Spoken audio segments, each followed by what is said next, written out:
Welcome back to Coalition M, everybody. My name's Carson Lopez. I'll be your host tonight, and you're listening to KFHS Radio.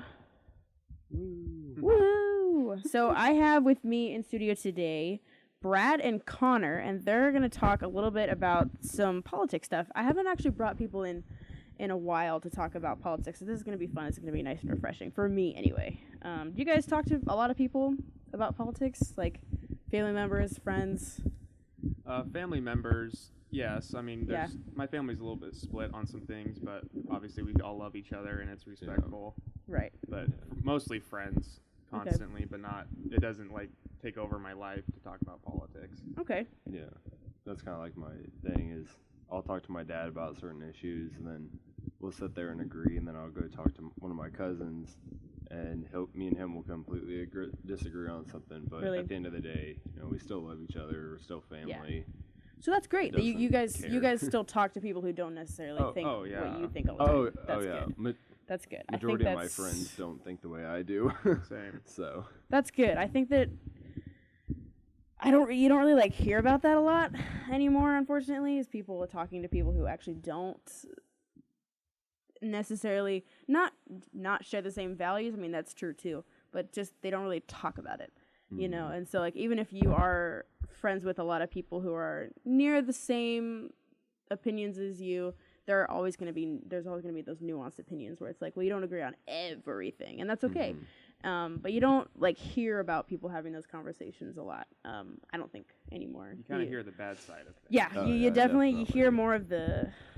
I mean, hopefully not the violence, but the really visceral, the lost friendships, divorces, like the intense stuff that honestly probably isn't that common, but you hear about it because it's not that common, and then you think it's everybody all the time. And so thank you guys for joining me tonight. This is gonna be fun. I mean, I know that it might be a little nervous because you don't know what to expect, but trust me, it'll be fun because it'll be something that doesn't happen every day. And so exactly. Okay. So I'm gonna start by just letting you guys introduce yourselves a little bit, and then we'll get into some discussion. Connor, do you want to go first? Sure. So my name's Connor. Do I say my last name or? If you want to. Okay. So my name's so Connor. We can search you up. Just in case. Exactly. So my name's Connor McClendon. I am a junior or a sophomore here at FHSU. I'm a geography major. So go geosciences. Woohoo! Is that about it? Or yeah, you can say whatever you want. Whatever is. I'm from Leavenworth, Kansas. So cool. I'm Brad Demers. I'm actually a freshman right now, completing my second semester here at Fort Hays. I'm a secondary education major. I'm looking to do social studies, field endorsement, so 7 through 12, and then everything kind of wrapped up with like geography and history.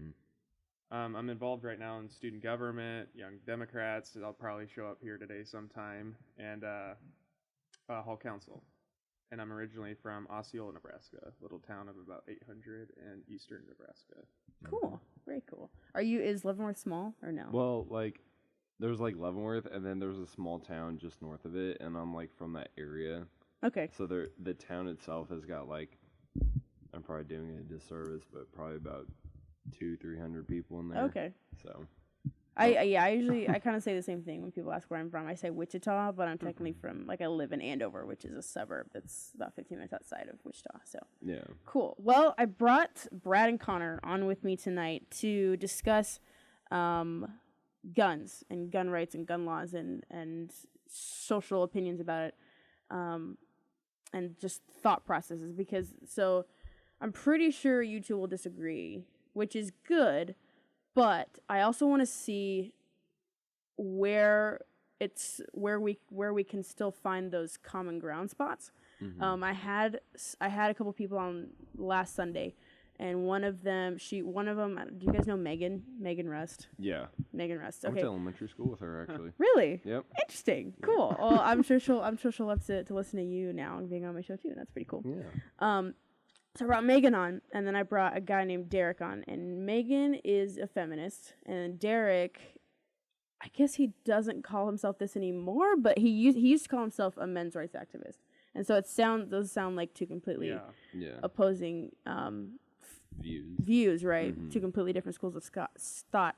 Actually, when I sat them down, it was hard to actually find anything they could legit disagree on in terms of what they think is right for society and what they see that's going on with society. So, of course, they got into a little tussle about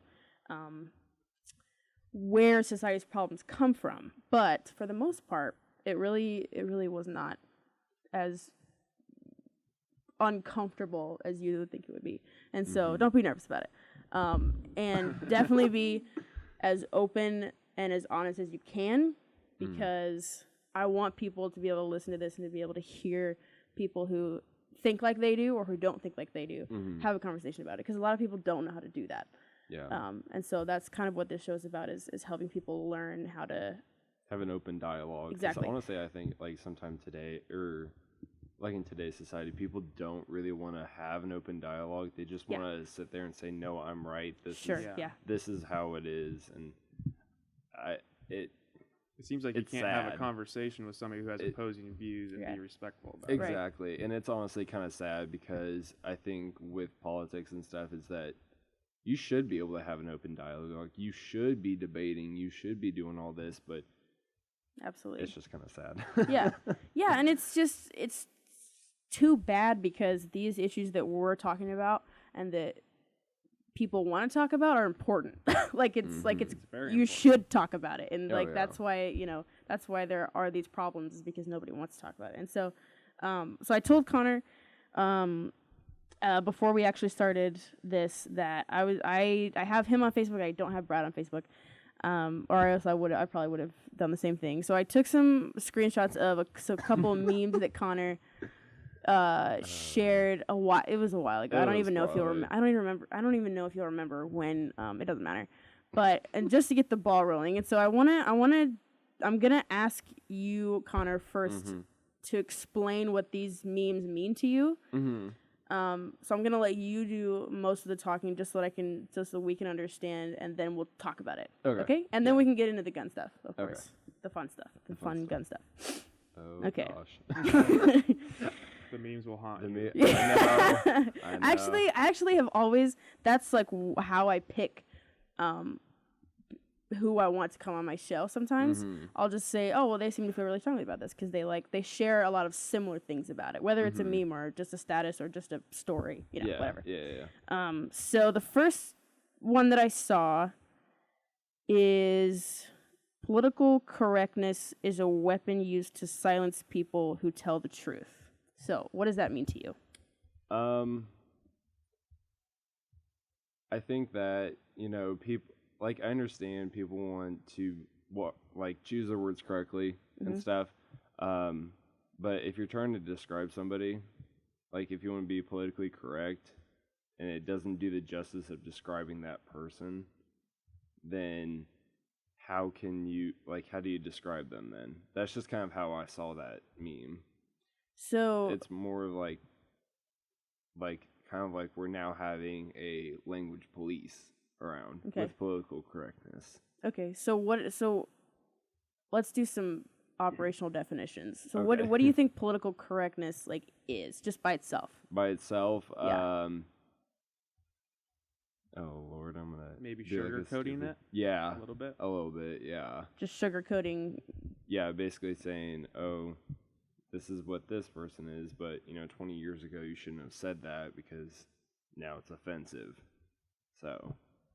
So what's a something that pops into your head when you think about that? When you think about when you're trying to describe somebody, you said, right?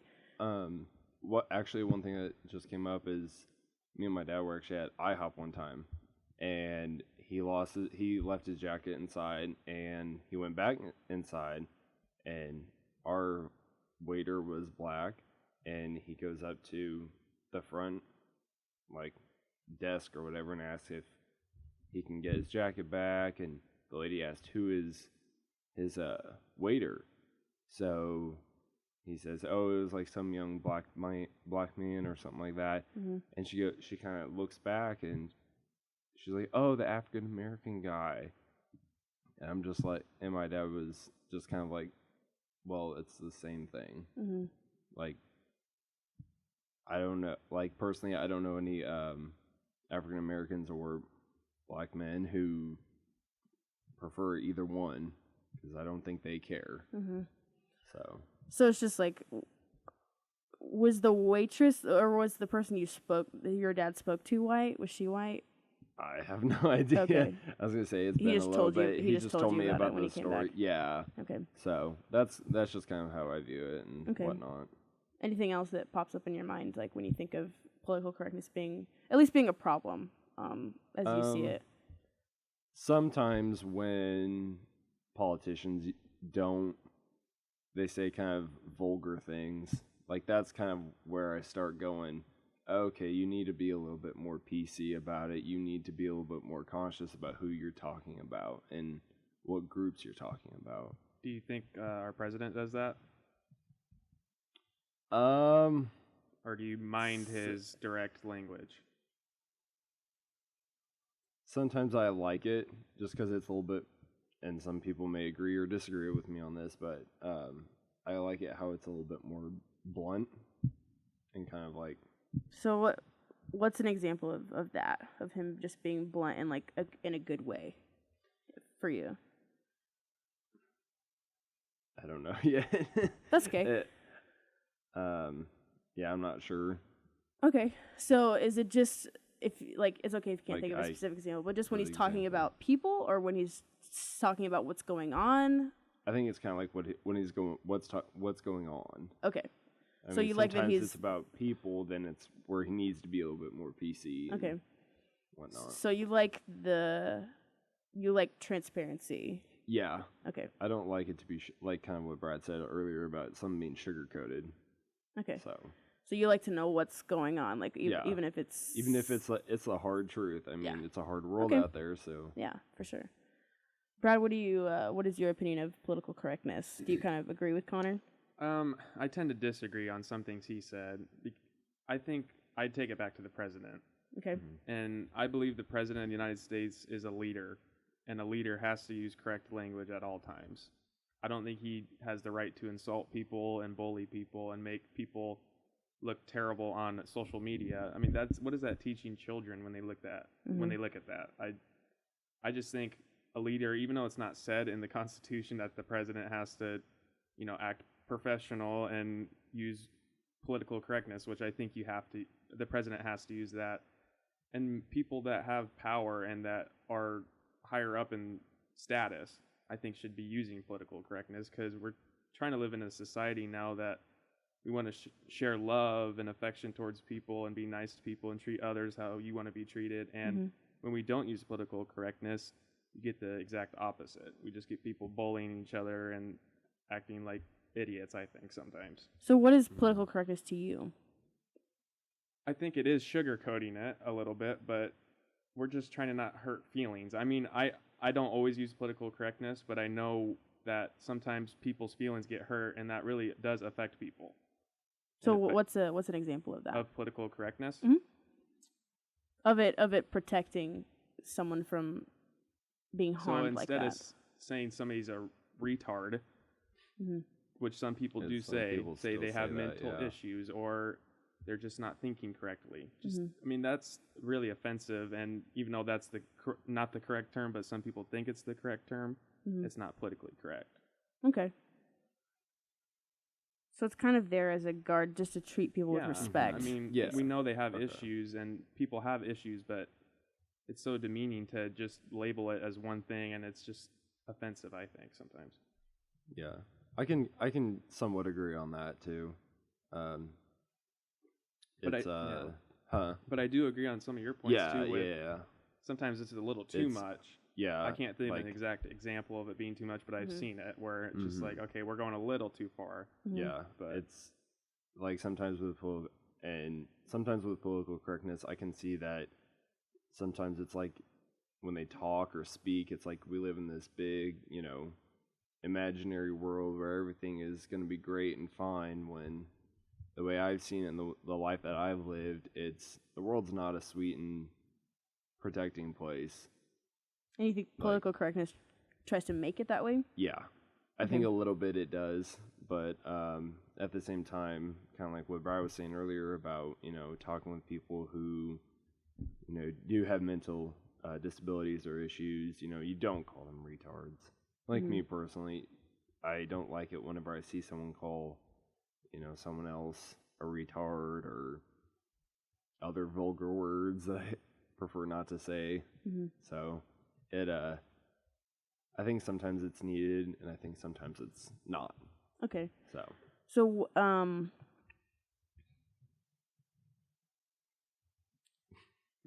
just processing. I'm just just let me think for a second.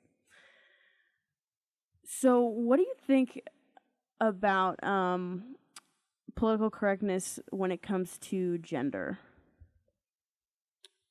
Or so, for example, when somebody has when someone's transgender, let's say, and they want the pronoun they or him or her, whatever, and somebody doesn't want to do that, doesn't want to call them by their pronouns. Is that, how do you feel about that?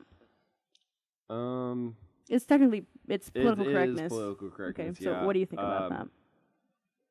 For me personally, I think that I think I would use, whatever preferred pronouns that they would like me to use. But if I see them and they,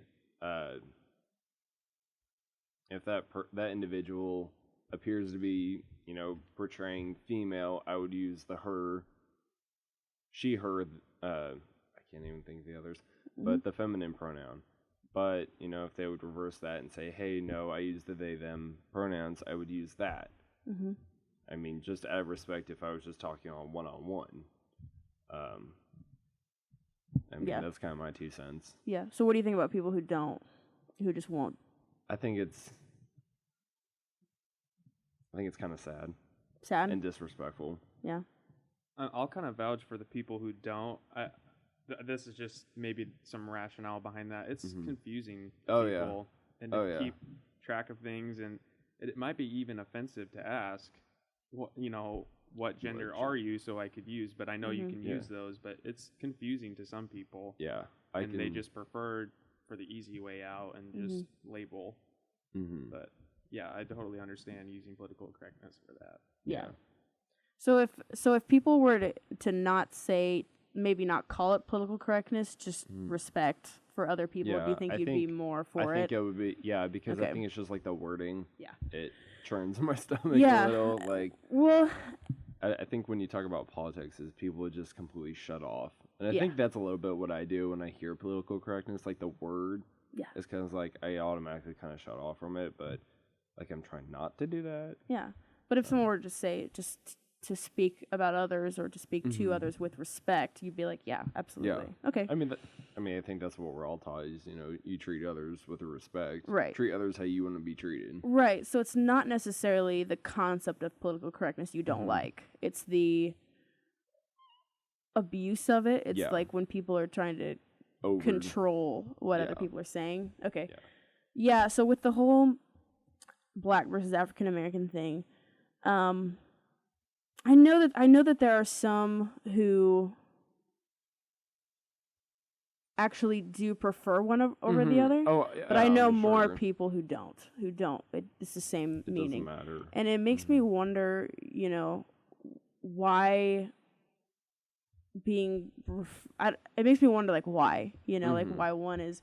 I could see if you are actually, Hispanic American, African American, like, okay, because that's technically correct. You literally are either from that nation or your parents are. So like it's a direct lineage thing, right? But then I don't so much understand it when it's coming from somebody who's not necessarily actually African American, because there are people who are Brazilian, right? There are people who are Brazilian. There are people who are European who are not African, and so it also makes me wonder, there's nothing wrong with being Black, and so I don't think it's negative to call someone Black. That's just where I come from. Yeah, and we call ourselves white. Sure. Yeah. And I mean, not necessarily Caucasian or European American, you know. And here's the And deal. so- I mean, I don't think they're talking about it. Like, I don't think Yeah. they don't put as much thought into it as we do, because we think we might offend them in some way. Yeah. But they're not thinking that at all. yeah. Which is very hard to decide what term to use, and it is just really confusing sometimes as well. Yeah. So I think it's fair when you say that there is a problem that political correctness brings up, because it makes you want to second guess yourself so much to the point where you're not saying anything at all. Yeah. When you need to, because there's a conversation that needs to be had.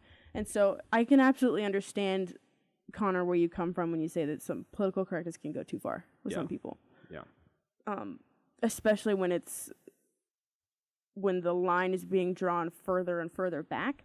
So I don't know if you guys have heard this yet, but it's not even technically politically correct to say preferred pronoun anymore with the transgender community.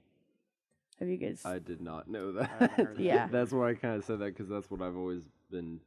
Yeah. That's why I've always known. Right. And so I don't know if that's a community-wide, I want to say policy, but it is something that people from the trans community have said before. Don't call it preferred pronoun. It is my pronoun. And so that where I can see it is a problem, because it's kind of like, well, everybody knows what you mean. It's not like I'm calling you a tranny. Like you know, It's not offensive. It's not. right. It's just when you describe somebody. Yeah. And so I had I had a conversation with somebody. We went to a research convention a few weeks ago, and one of my friends did a presentation over white privilege, I think. And she referred to people who are not white as people of color.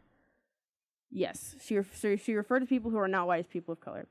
And one of my friends who had seen that, and she is African American, she said that it is actually a microaggression to say that.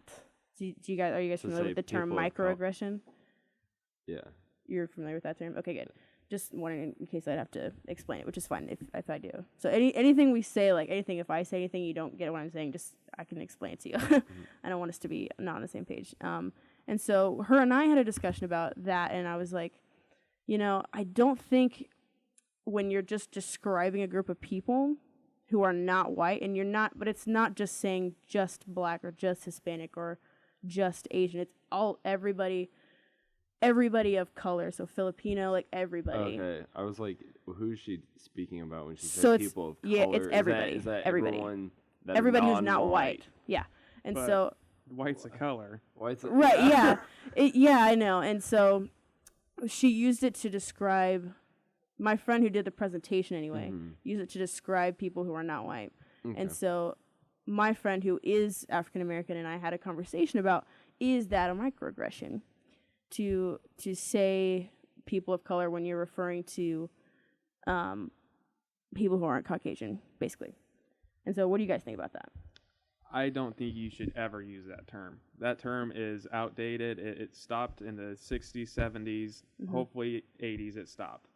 You can't call people colored because we're all a color. Yeah. And it's totally offensive, and it goes back to the late 50s and then 60s when everything was separated by color. Yeah. That's a total outdated term that shall never be used again. And I can't believe she used that in a presentation to people. Yeah. Whoever edited that needed to be fired almost. Yeah. Yeah. It's kind of like what you said. I think it's just an outdated term.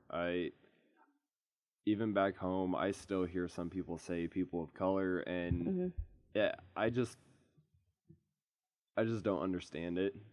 Like, I understand, you know, if you want to say, oh, someone's black or someone's African American, you know, between those two, I don't care. When you say people of color, it's just kind of like, okay. And I'm not trying to be racist here or anything. It's just, I don't like that term anymore. What? I think people of color. People of color. I just think it. Or colored. Yeah. It's, what if you're colorblind? What do you mean? Like, some people, like, seriously can't see color. Okay. Like, So, like, in terms of skin color? Yeah. They can't tell? Yeah, maybe. Okay.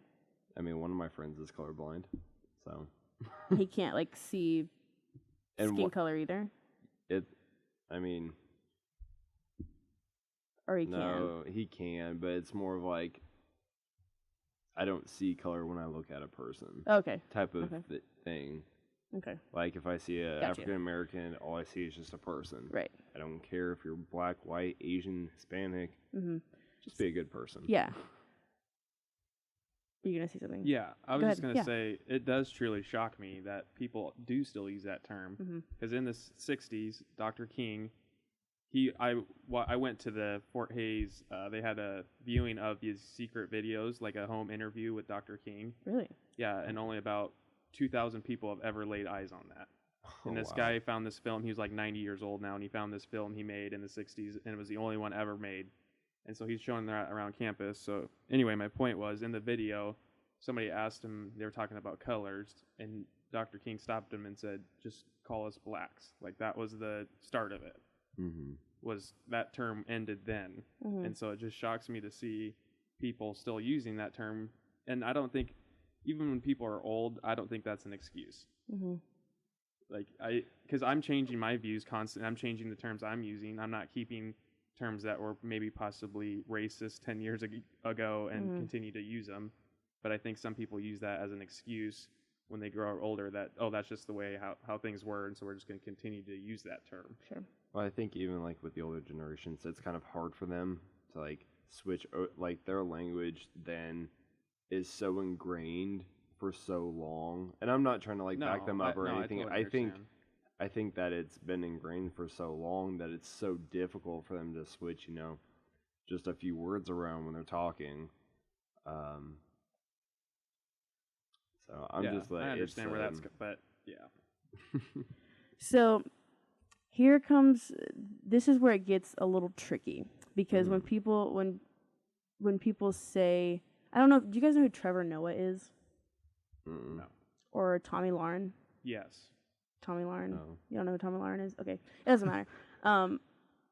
If I saw their face, maybe. You'd know. Yeah, I think you'd know. I think you guys would probably know who both of them are if I like showed you. It was pretty popular when this happened, but they did an interview. Trevor Noah brought Tommy Lauren into his show last year.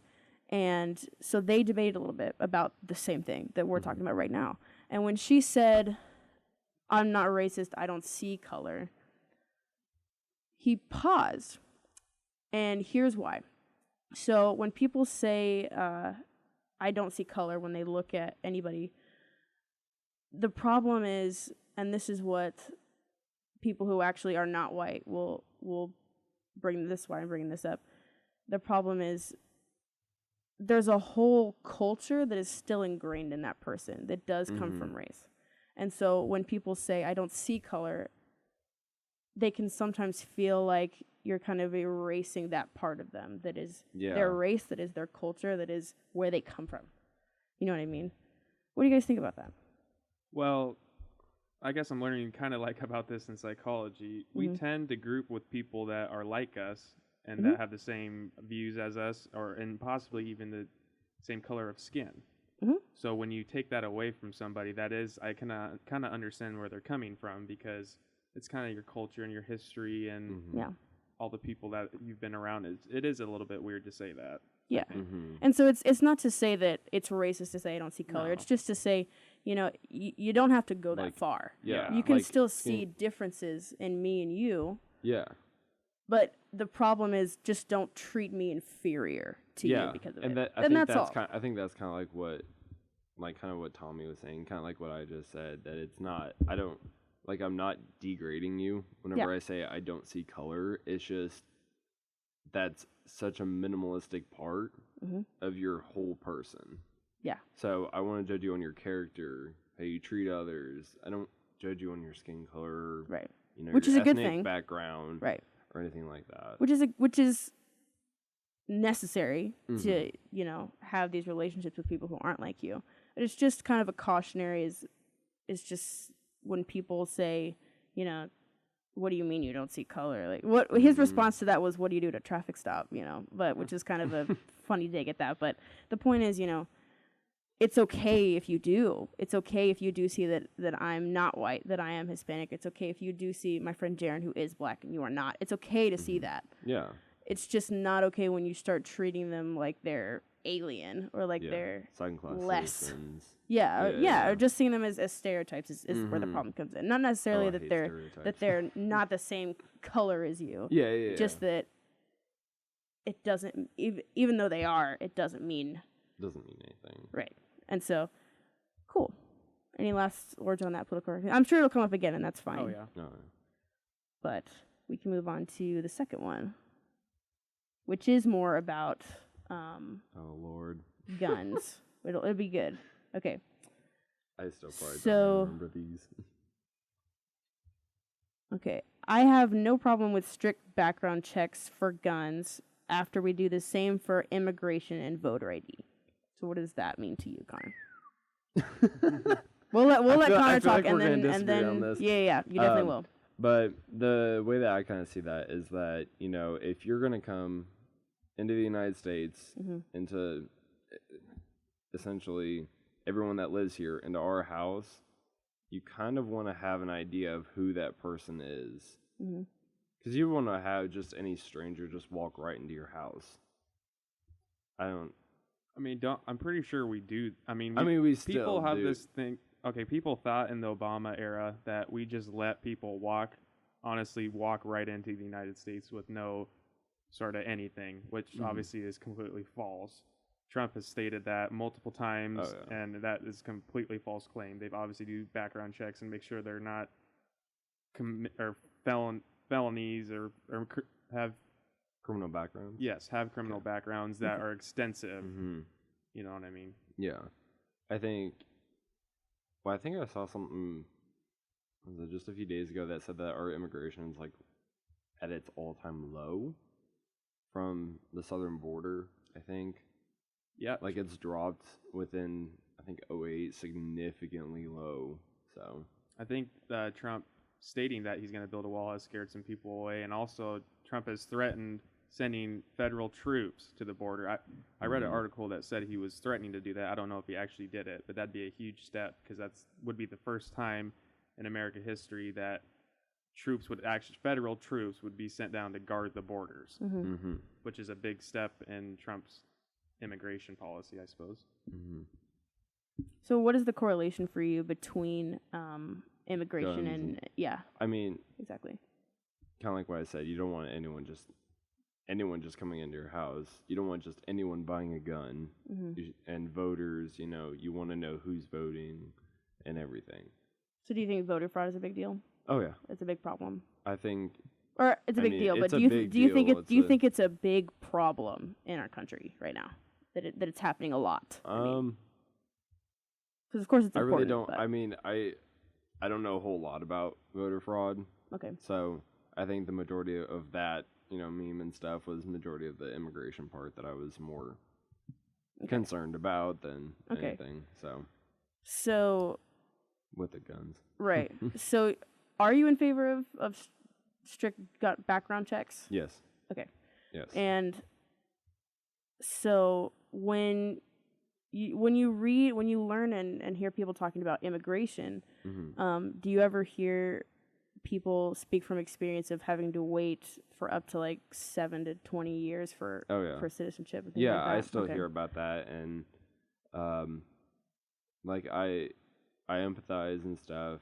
Still, I know it's a long struggle to become a U.S. citizen, but I think it also kind of weeds out those, I don't know, just those that it's just too difficult maybe to come here. And I think a little bit is that we need to maybe let up on some stuff for immigration, but also harshen other stuff. Okay, so like what? Okay, that's okay. I'm just saying, some things need to be a little bit more strict. Some things need to be a little bit more, lenient. So some laws need to change. Oh, yeah. Okay. Maybe updated or whatever. Updated, yeah, corrected. So What's the max amount of time that you know of that people have to wait for their background checks to come through and for them to be able to be eligible to buy a gun? I think one time someone had, I think it was about a month. A month? It took a month or 2 months, something like that. Mm-hmm. And so when we compare the two, when we put those two things side by side and we see, okay, well, immigration can take half someone's lifetime. Yeah. Background checks, the most you've ever heard of is a month. Yeah. So I'm just wondering, where those two connect for you, because it seems like immigration is pretty strict, considering it's not that it's not strict. It's that people are going around it because it's taking half their lifetime. Do you think it should take less for immigration? Yeah, I think it should, but I think the reason that it's taken so long is just because there's a flood of people trying to come in, and I think that's just what's backing everything up. And some of the standards can be a little unrealistic. Yeah. Too. Do you think so? Okay. Brad, what do you think about that? About exactly what? So there's a lot. We'll start with just what the meme said. Just all comparing how long it takes to get a gun and to versus. Say how, I mean, becoming a U.S. citizen is a big deal. Obviously, I don't think it should take as long as it is, because that's a long time, and I think they know that they're a U.S. citizen and they can pass the test and they can get everything in line. It's just waiting on the government's end, which kind of stinks for them. But I guess when I compare it to getting a gun and what a gun can do to somebody compared to what being a U.S. citizen can do to somebody, I think it almost should be the other way around. So you think that it should? I think gun. They should flip. Well, it shouldn't be as long as maybe actual 7 citizenship. years. Yeah. But citizenship, I don't think should take as long, and I think background checks should even be longer and get more extensive than what they're doing. A month or than what they're doing. Okay. So if the max period of time to getting a background check through is a month, is that reasonable to you? I think it should be a little bit longer. A little bit longer? And Okay. more extensive. Okay. Because then you don't get these people who, are on the edge of getting a gun or not, but they know, if background checks don't take that long, I can easily get a gun. Mm-hmm. That's the whole thing about, it's kind of weeding out the people that are on the edge of buying guns and stuff that they know they shouldn't be buying a gun because they have those bad thoughts in their heads. Mm-hmm. Stuff like that. If that makes sense. Yeah. What's up, Connor? I'm not sure. I'm just trying to process it. Yeah, go ahead. There can be silence for a couple minutes. It's okay. Oh, minutes.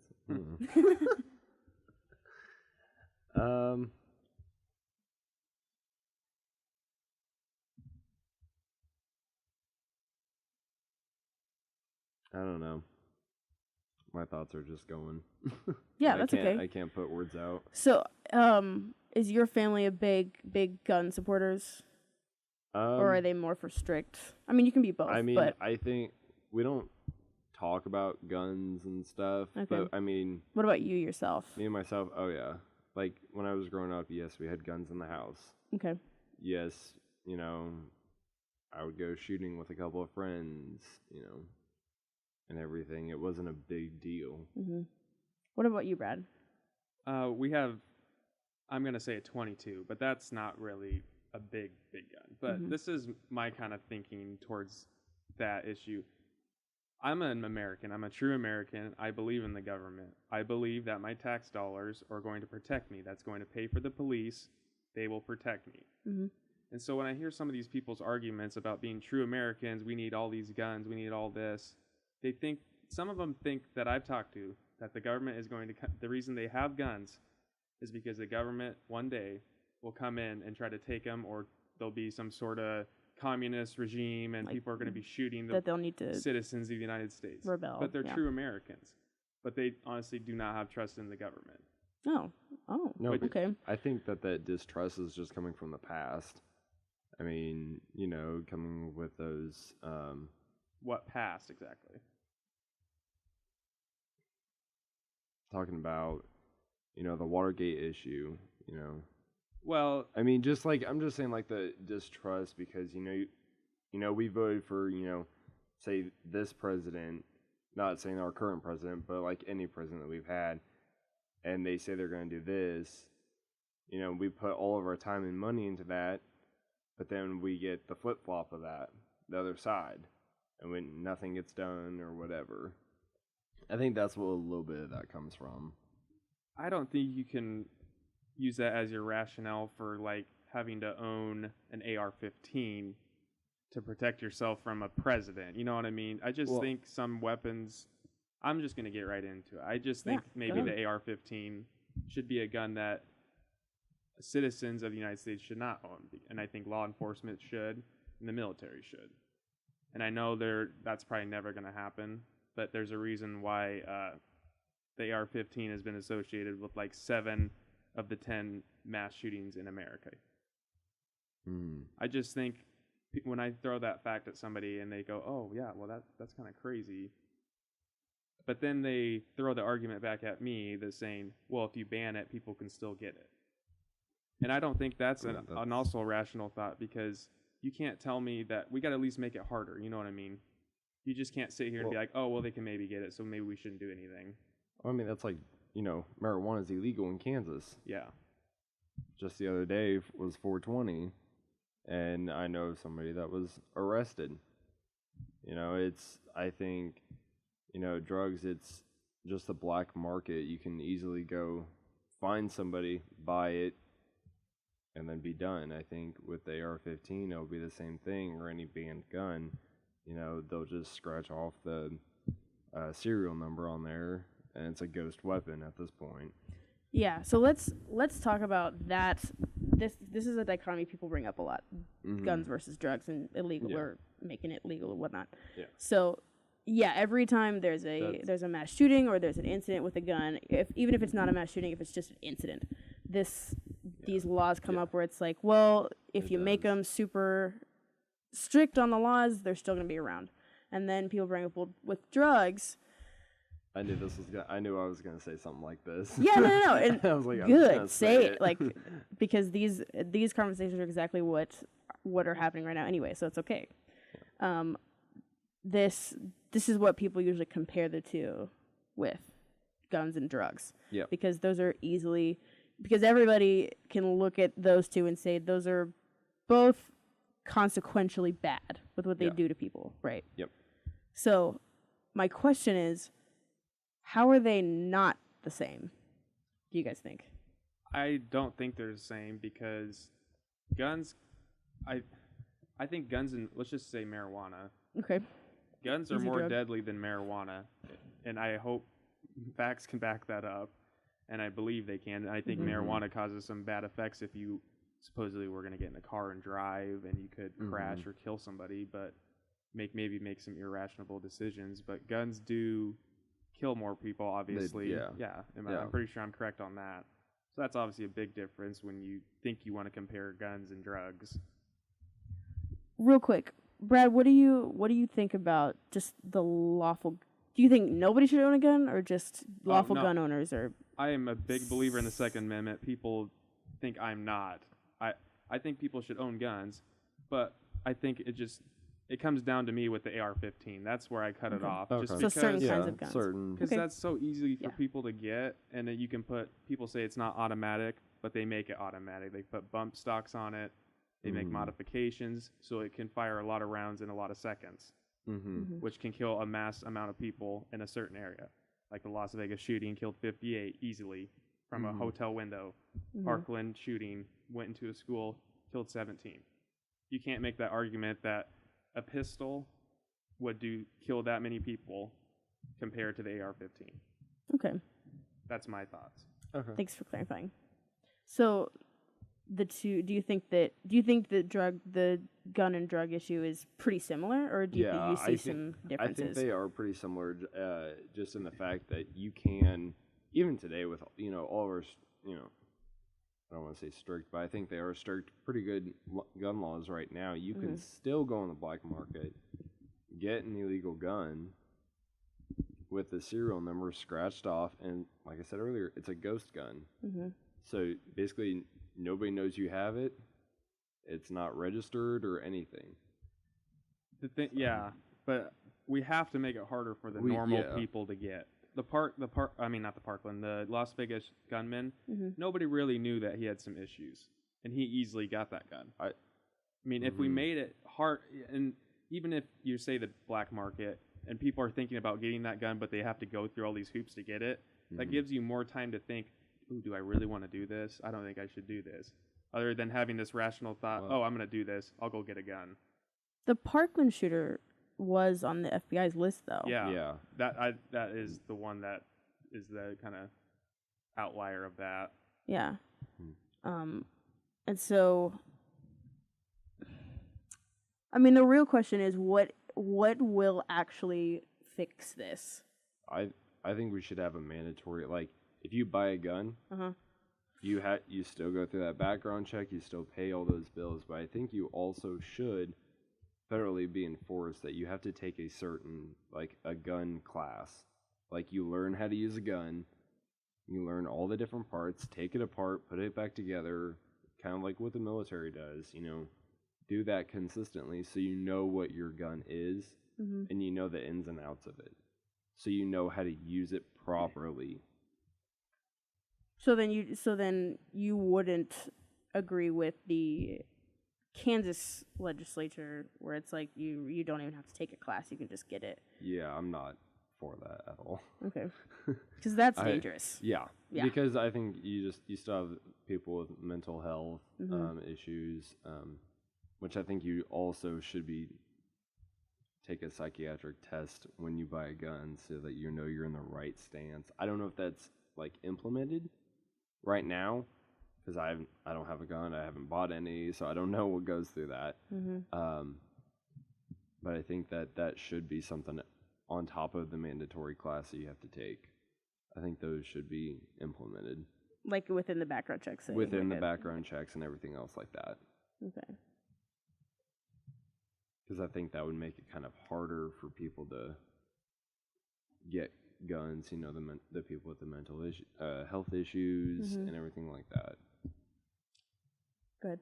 I was just going to say, I think the government is, I know city governments are making good strides by banning bump stocks. Right now, that's a good compromise, but this will die down until another school shooting will happen or a mass shooting. Nobody will talk about it. Yep. And then, boom, another thing happens. And everybody will get riled up, and then it'll go down consistently. The cycle. Yeah, it's sad. It really is. Because nobody's doing anything. Well, I think people are trying to do something. It's just not being seen by the media, and it's not getting the coverage that it needs to do. Yeah. Well, when you guys see that happening, when this inevitably comes up again, because it will, when you guys see these social media reactions, of course it's annoying, but like what's something you just wish somebody would say just to each other, like not necessarily on social media, but just what's something that nobody's really saying, or just something you really just want to have a conversation about when this comes up that you see nobody's really talking about. I mean, people are quote unquote talking about it, but not really. They're just kind of like what I was doing. Yeah. I was just doing that. I was by somebody else, but I think, people are just reposting stuff, and I'm guilty of doing that. But sure, me too. When me putting my, whatever I really wanted to say on there. But I think people were just saying, oh, this is kind of like how I think, so I'm just going to share it.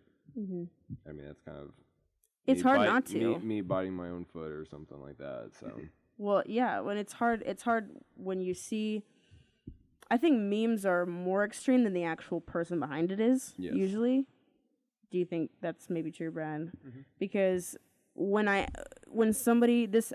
talk to people a lot about this on social media, so somebody will share something that I'm just like, really? Like, you actually, this is what you want to see? But when I actually message them about it, no, it usually like what you said, Connor, it's usually in response to somebody else. Yeah. So it's more of like, this passive aggressive, like, this isn't really what I think, but like I'm just trying to get back at whoever said the extreme thing that I didn't want specifically.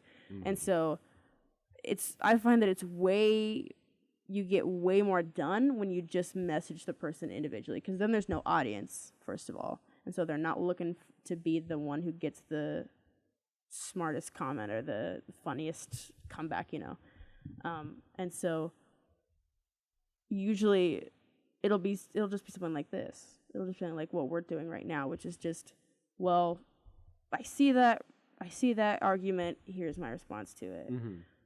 What do you think, Connor, are the worst arguments you've seen, whether it's on social media or not, just about this kind of thing? Because Brad, you brought up some of the when people will say, "Oh, they'll just get them somewhere else." Yeah. What do you think are some of the worst arguments you've ever heard against gun rights or just gun violence? Or some solutions that you've heard, or you were just kind of like, no. I think that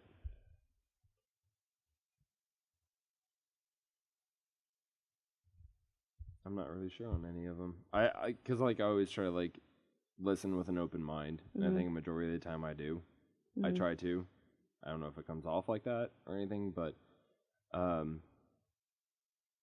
honestly, I haven't heard anything that was kind of standout-ish in anything like that. It's just kind of the same stuff over again. Yeah. There's a shooting, then there's all these gun right lobbyists and all these anti-gun lobbyists, and then it starts dying off, and then another one happens. It's just kind of that cycle, and it. Yeah. To me, all that just gets annoying because nothing's getting done. Yeah. So how do we fix that? I mean, that's a problem in itself, isn't it? But it's with everything. It's with everything. It's with every issue that comes up. Yeah.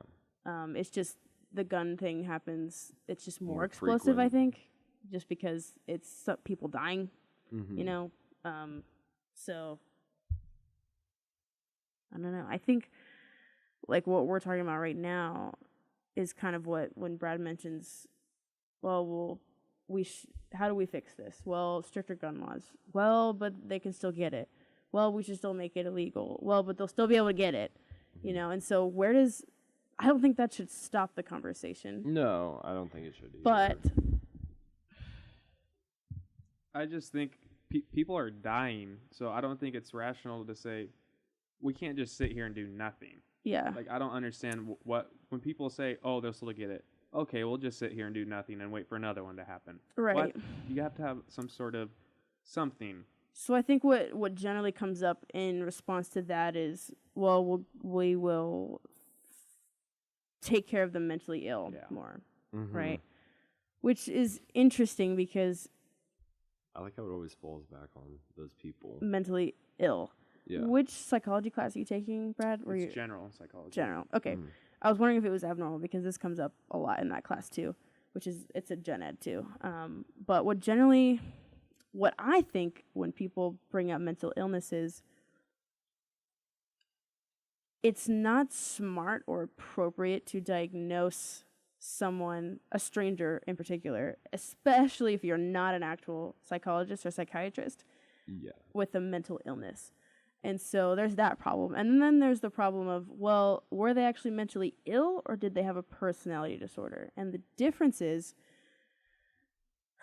there are people there's schizophrenia, which is a mental illness, which is paranoia, and it's very severe on the people that suffer from it.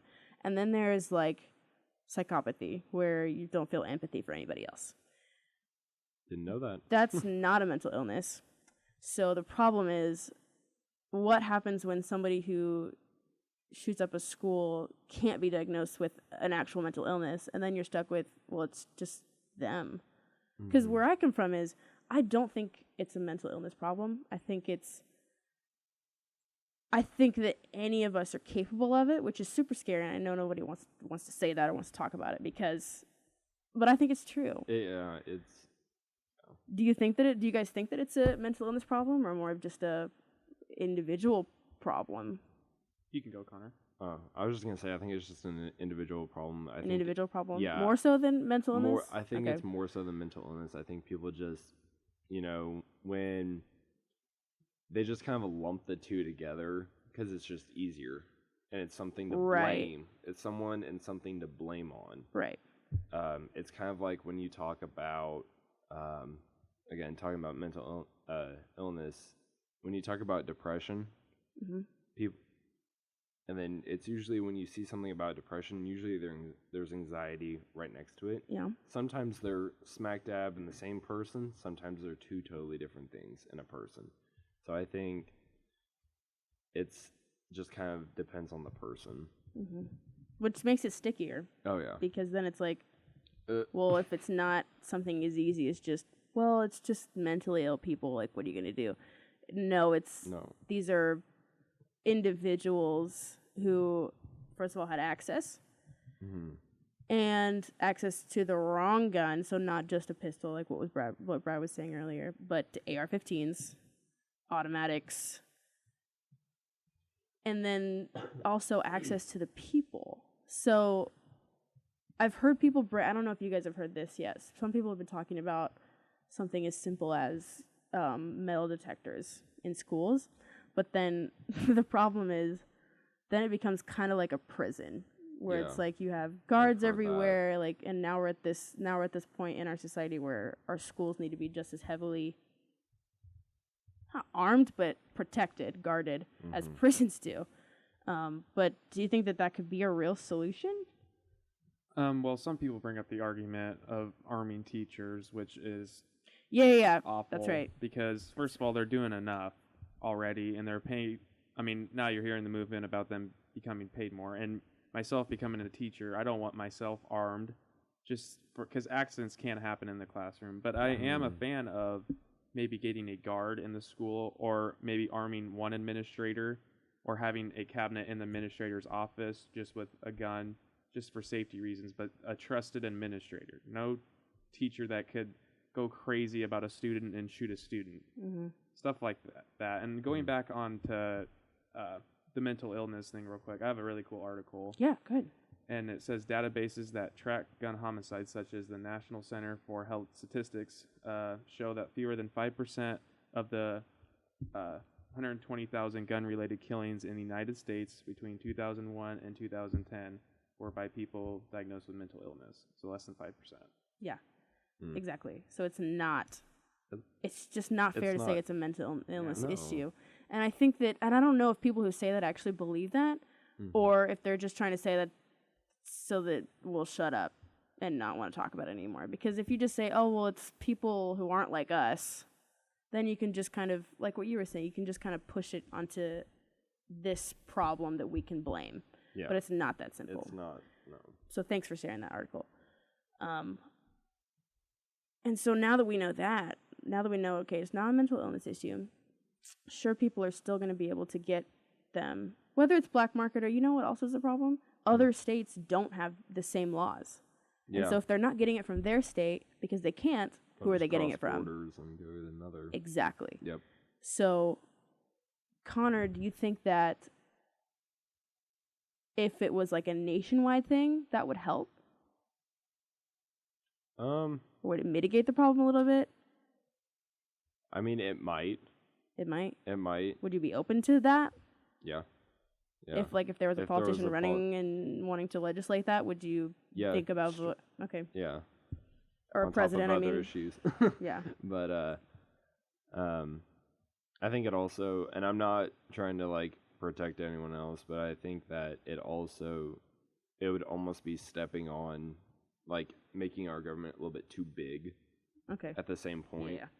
Like I'm just saying, maybe they might be overstepping their boundaries a little bit or something like that, which, I mean, I don't know if anyone agrees or disagrees with this, but that's just kind of my 2 cents. Yeah, so I think if you do it federally, let's just say banning a certain gun, it's going to be a crap show. Yeah. For a while. I think you got to take baby steps, which I think they're doing, but I feel like they're not doing enough. But just like, I don't want to give it up to the states because then you run into the issue of, okay, well, I'll just go to Nebraska to grab one because it's illegal in Kansas. Mm-hmm. But it's weird because when it comes down to, like, let's go back to marijuana, I'm a believer in states' rights with that. Mm-hmm. But when it comes to something like as big as this, I'm a big believer in federal. But I don't exactly know how you'd implement it where you wouldn't almost have a civil war, because there's so many people, like the West Coast believes this, but the South believes that, It's just so clashing with this whole argument about this. Well, but if you could find people who are willing to sit down and let you ask them questions about it, so if we were to get people who were just, no, I want my AR-15, and you ask them, have a discussion with them. Yeah, but you ask why? Why do you want it? Why do you need it? I ask them because I don't think you need it for hunting unless you're going to hunt a lion, or I don't even know why you need it for hunting, but some people make that argument, but I don't know if you're going to blow a deer's head off or something with it. I don't know. I have a gun, but it's not an AR-15, and most people just use it for recreation. They go out and let off steam and shoot. Which, I think you could do that with other guns, but that's their argument towards it, and I would really like to hear maybe some more rational opinions about that, because the people I talk to are so biased towards that one way that they won't even listen to my side. Or toward what one way? Toward, we need our AR-15. You're you hate. What do they say? They think I'm going to take all their guns away. Okay. But I'm a believer in the Second Amendment. But they say, well, you're infringing on my right, because that's part of the Second Amendment. Government must not infringe or something on my rights to own a gun. I go, okay, well, they've infringed on your right to own an RPG. You can't own a an automatic huge machine gun too. I think with their mentality is that, if they take away the AR-15, then they're going to start taking other stuff away. And I'm not trying to side with them or anything. I think that is their argument. I think they're thinking it's a slippery slope, and it's just going to continue going down. It's kind of, I don't know. Which I don't think that would happen. No. I think once you eliminate one of the most used guns in mass shootings, I think we're kind of ready to go. You know what I mean? I think mass shootings will go down possibly, and it will make it harder for people to get that kind of gun. Crossed. Yeah. Well, let me kind of kidnap your thoughts a little bit, and I'm going to take you somewhere you probably don't want to go. Oh, Lord. What if we lived in a country where the only place and you brought up people like to shoot for fun, just to kind of blow steam off. So what if the only place where somebody could, with the exception of hunters, citizens, just ordinary citizens, could actually get a gun was a shooting range, and they couldn't bring it home. They could rent it for as long as they wanted, couldn't leave with it, but they could still use it for fun, let's say, so to get steam out. And so hunters who have a license to hunt, who have a license for that gun, and it can only be a certain kind of gun, it can't be like a pistol or anything like that. What do you think would be the consequences of that? So there are no AR-15s. If there are 22s, they're at the shooting range. If there are these AR-15s, okay, we can keep those around. They're at the shooting range. You can't take them home. No one can buy them legally, ever, in the U.S. People will still be able to buy it black market, right? But it'd be harder because they would have to get it either from across the literal borders, so Canada or Mexico. Probably not Canada because they're 90% sweethearts. So I don't see them with AR-15s. I just don't. I'm sure that they do, but whatever. So Mexico or overseas. What is a realistic problem there? I can think of one, but I want to know what you guys...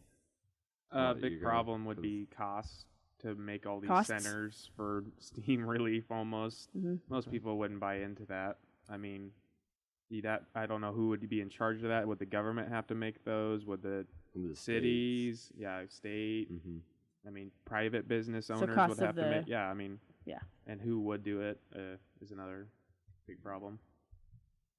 I don't know why. The first thing that comes to mind to me is self-defense.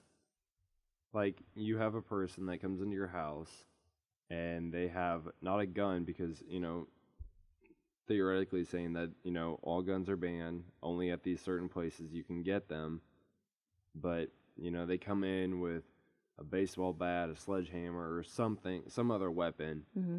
How are you going to defend yourself, in a real quick instant, That's but yeah. I don't know why, that was just the very first thing that comes to mind whenever came I to my hear mind that. too. Okay. Yeah. I think if you were to do what you're doing, it just would have to be with what we're proposing with like maybe the AR-15 and maybe another big, huge gun that is not available, but people would like to shoot and have fun with. But no, keep your guns. People need guns to protect themselves. Mm-hmm. We need guns. Yeah, from others and but, maybe even our own government. Do you think that? I mean, I know that. So you're states right with only drugs, or? I would say drugs unless you'd say something else, and I could tell you. So, but federally for guns. Yeah. Okay. Because it's too hard to say. Well, this state's gonna do that. This state. I mean. Right. That's So where are you at with that? States or federal or what? Kind of with like the marijuana, like I think it should stay with the states. Okay. And I think I'm agreeing with him. States, marijuana, whatever. Federally, I think guns should be a little bit more of their issue, but I think that they already have enough on their plate with all these other issues and stuff. But I still think that the federal government should look into that too. To making it at least have some like some baselines, like foundations policies for gun laws. Okay. Yeah, and I think states should also have a little bit more and be more enforced by the federal government. Say, hey, you need to do this, or you're going to pay, a big fine or something. Kind of pushing them to do that. Yeah. I really don't know what to do, honestly, because, yeah, go ahead. I was going to say, it's kind of hard when these politicians, they don't represent the needs of the people. They represent whoever signs them their campaign check. Mm-hmm. And most likely that's the NRA. They're not going to step on their main contributors for their campaigns. Mm-hmm. We run into this issue every time with politicians. They I swear we're telling them something and they don't listen to it. I've had this issue back in my home state with you guys, Betsy DeVos or DeVoe, I think. It's DeVos, I believe, anyway. She said, we know she is. Yeah. I never know her last name. Yeah. But everybody was totally against that, and our two senators voted yes. Everybody I talked to, both sides were like, this is stupid. She's not stepped foot in a public school, and she's going to be the Secretary of Education. They didn't listen. They listened to the president, not the people. They didn't do what they were supposed to do, which is, the first thing is to listen to the people you represent. Mm-hmm. I mean, that is their job. Yeah, it's to represent us, right? It's in their job description. Yeah, I got into that conversation with my last guest, who was an ethics professor here, and she was just kind of outlining, our politicians get insurance for life. Mm-hmm. They don't have to serve that long. I mean, Paul Ryan is retiring early, so retiring, right? Yeah, it's kind of weird to retire at 48. Yeah, but he's good for the rest of his life. Mm-hmm. He's getting out of the circus. Yeah, and so smart. Is there a problem? I mean, of course, the problems with gun violence is us as individuals, as citizens, but does it also come back to our representatives and what they're not doing for us, what they are doing for us, what they should be doing, or what they can't do? I mean, is there something they can't do? I really don't know. I mean, of course, the laws would fall back onto them, but... I mean, you'd think in Florida they would have done something. Yeah. But, and I believe the only thing they've done is ban bump stocks. And that could just be in the state of Florida. That could be in cities, like maybe the Parkland town. Like I don't districts. exactly. Yeah. Yeah. Mm-hmm. But they definitely needed to do something, and they didn't.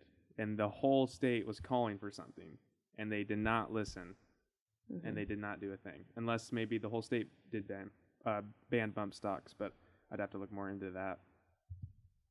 So what do you think about the protests that were happening as a result of this? Like school The walkouts. Yeah, the walkouts. The high school age kids who were hosting rallies and just. I don't think anything super extreme happened or anything. I think they were just leaving and then holding up signs and just kind of standing aside and letting people see them. What were your guys' reactions to those? I think they can do whatever they want. I mean, they have the right to protest. They were involved. It affects them. Mm-hmm. It affects schools and it affects students. They definitely have the right to protest.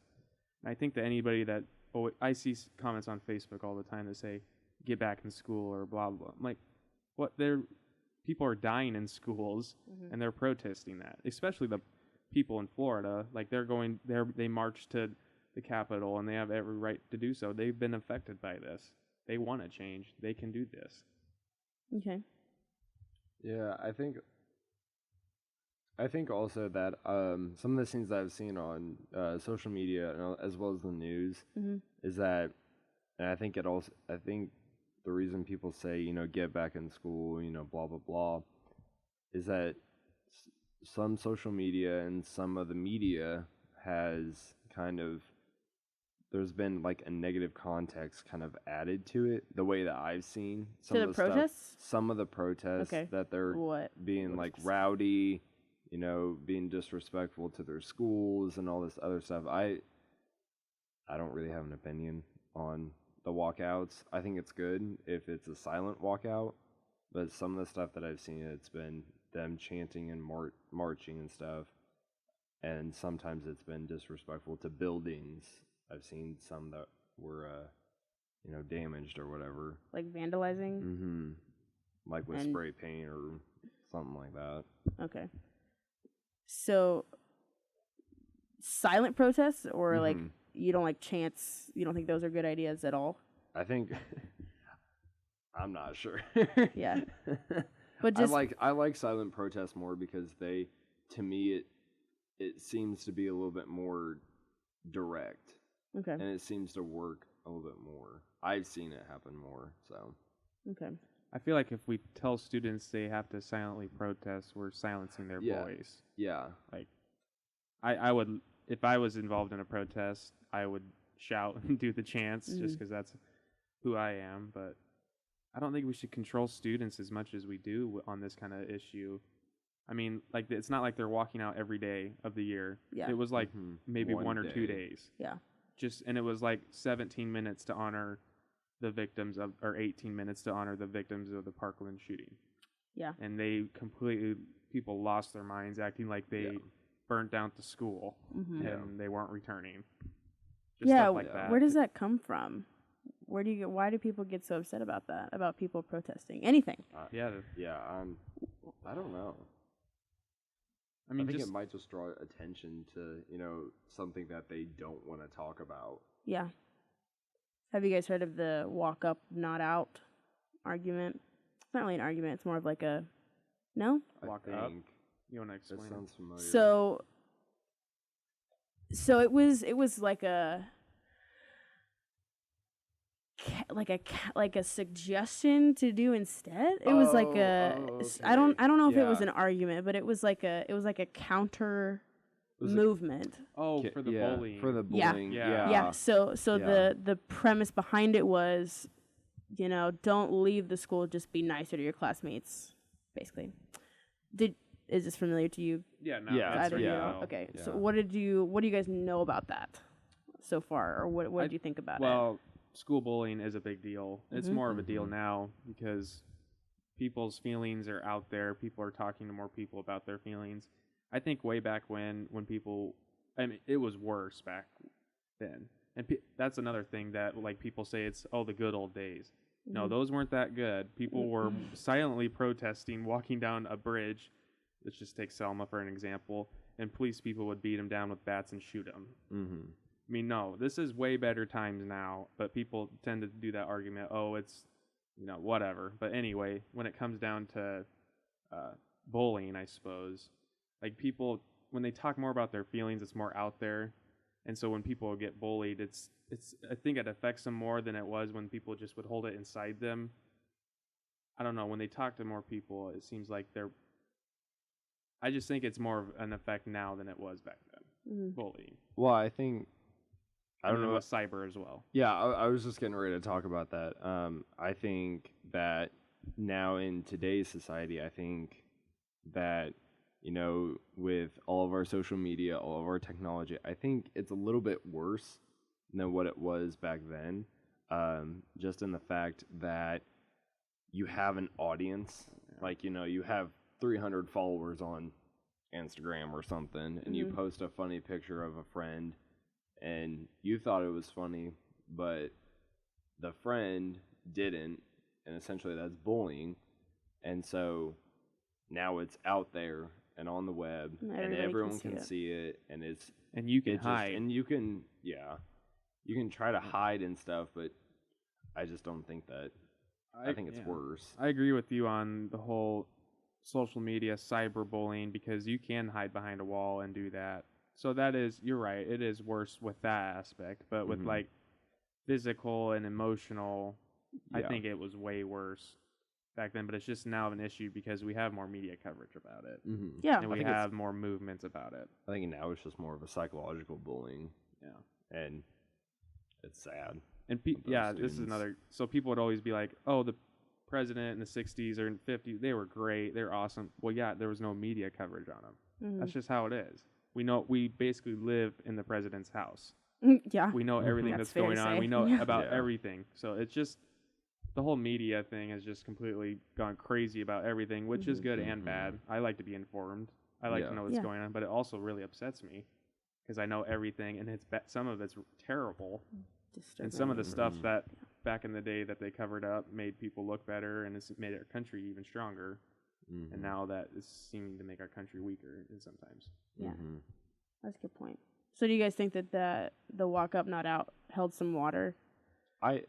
In terms of, because it was like a don't protest, just be nicer, kind of like a counter protest almost. I think it also starts with that. You have to just it goes back to treat others how you want to be treated. I think that others need to show more respect to other students. Definitely. And maybe it wouldn't cause all these shootings. Maybe it will. I don't know. I don't know how I don't know the science behind that. So here was my problem with it. Saying just be nicer to everybody so that they won't shoot you later isn't like a solution. You know what I mean? So yeah, you can I mean, most people are not going to be bullies to everybody all the time. And so even if you are, and there was something about this with the Parkland shooter, someone who said that, yeah, I was nice to him and he still shot my friends. So the problem is, just being nicer doesn't necessarily solve the problem. So, even if you're not being like, and I'm not saying you shouldn't not be a bully. I mean, I'm saying like it's not so much a solution as I think people assume it is. You know what I mean? It's a Band-Aid. Yeah. Right. Yeah, go ahead. It takes one good thing for somebody to say to somebody to make their year or their day. It really does. One nice thing can make somebody's year.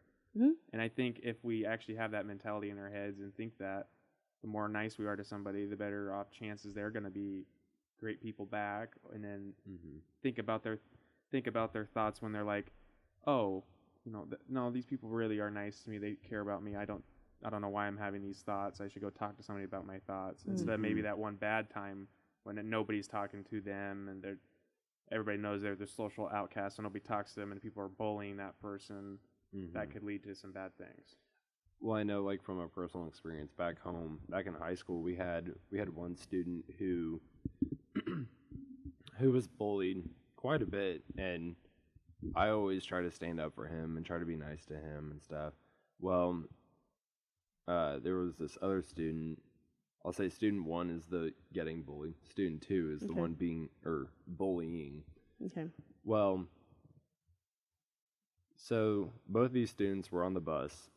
This was, right in the morning. You get up, get on the bus so you can go to school, because not a whole lot of people at the time drove for us back home. I think we were in like sophomore year of high school. Mm-hmm. So some people got cars, some people didn't. So student 2, he bullied student 1 consistently. Almost every day throughout, probably about 2 years worth of bullying every day. Mm-hmm. Student 1 got so fed up, he brought a knife and pulled it on the bully. And then he got banned from our school, or not banned, but suspended from our school for 2 years or something like that.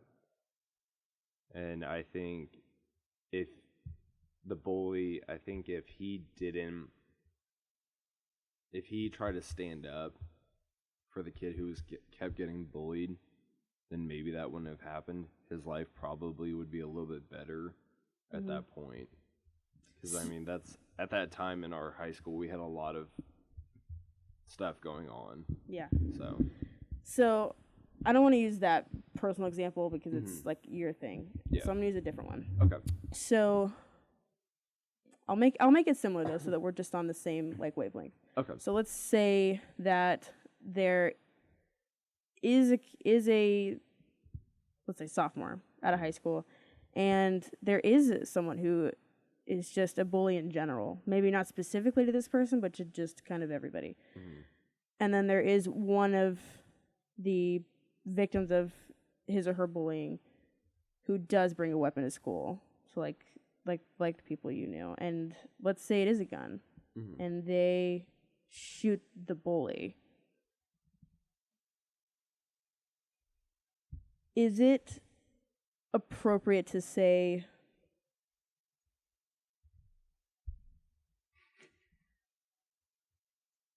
if you wouldn't have bullied him, maybe you'd be alive?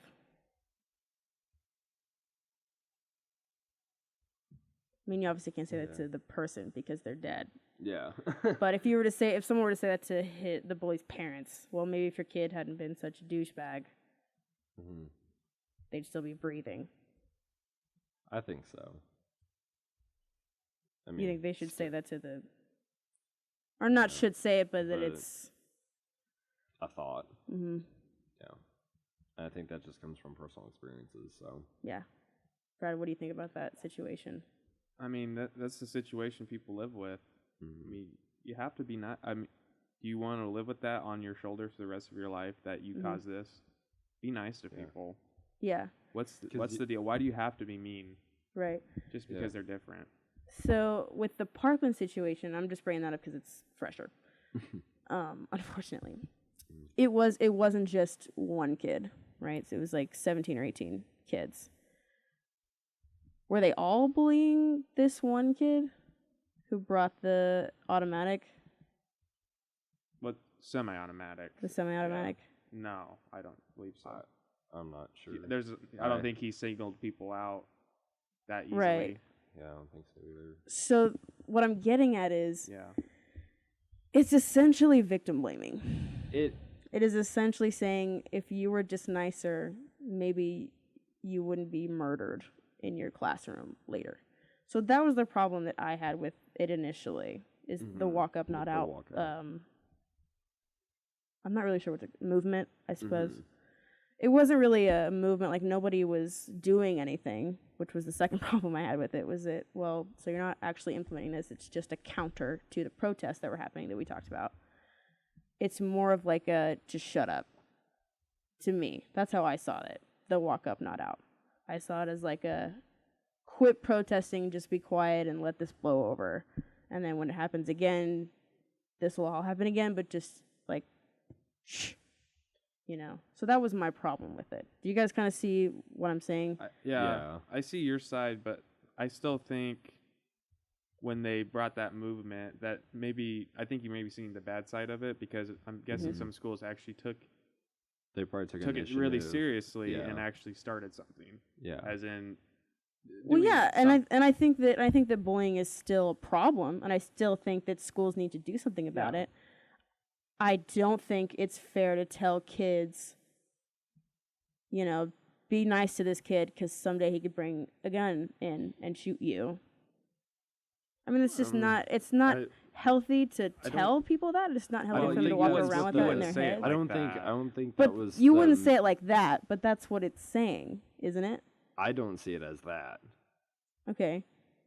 I see it more as, you know, be nicer to somebody today because you never know tomorrow if they're your boss.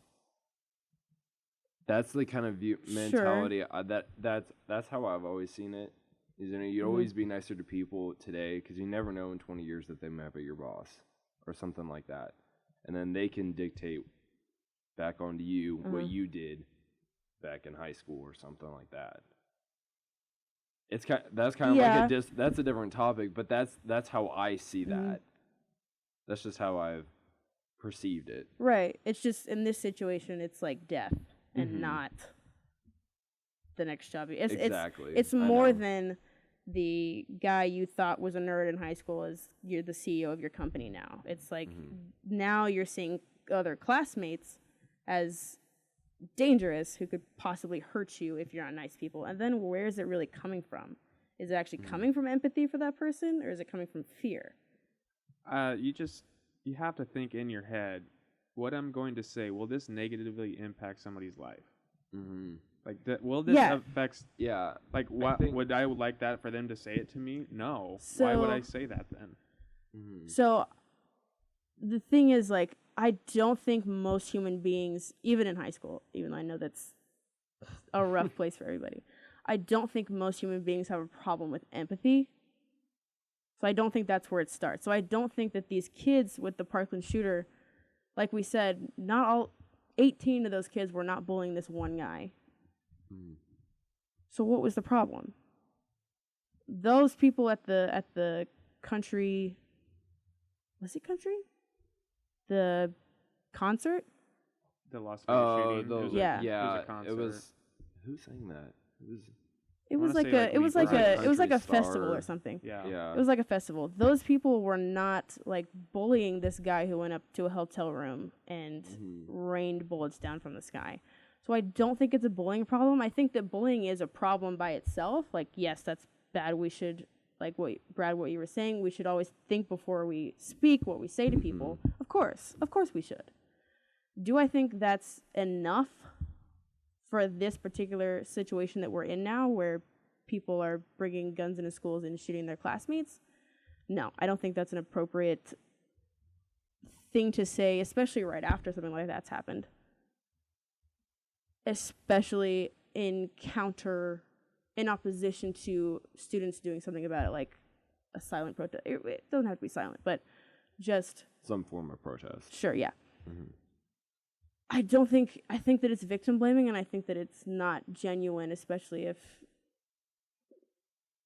you're not really doing anything about it. You know, you're saying this, you're saying walk up, not out, as if that's going to solve everything. And I understand that bullying by itself should not be happening anyway.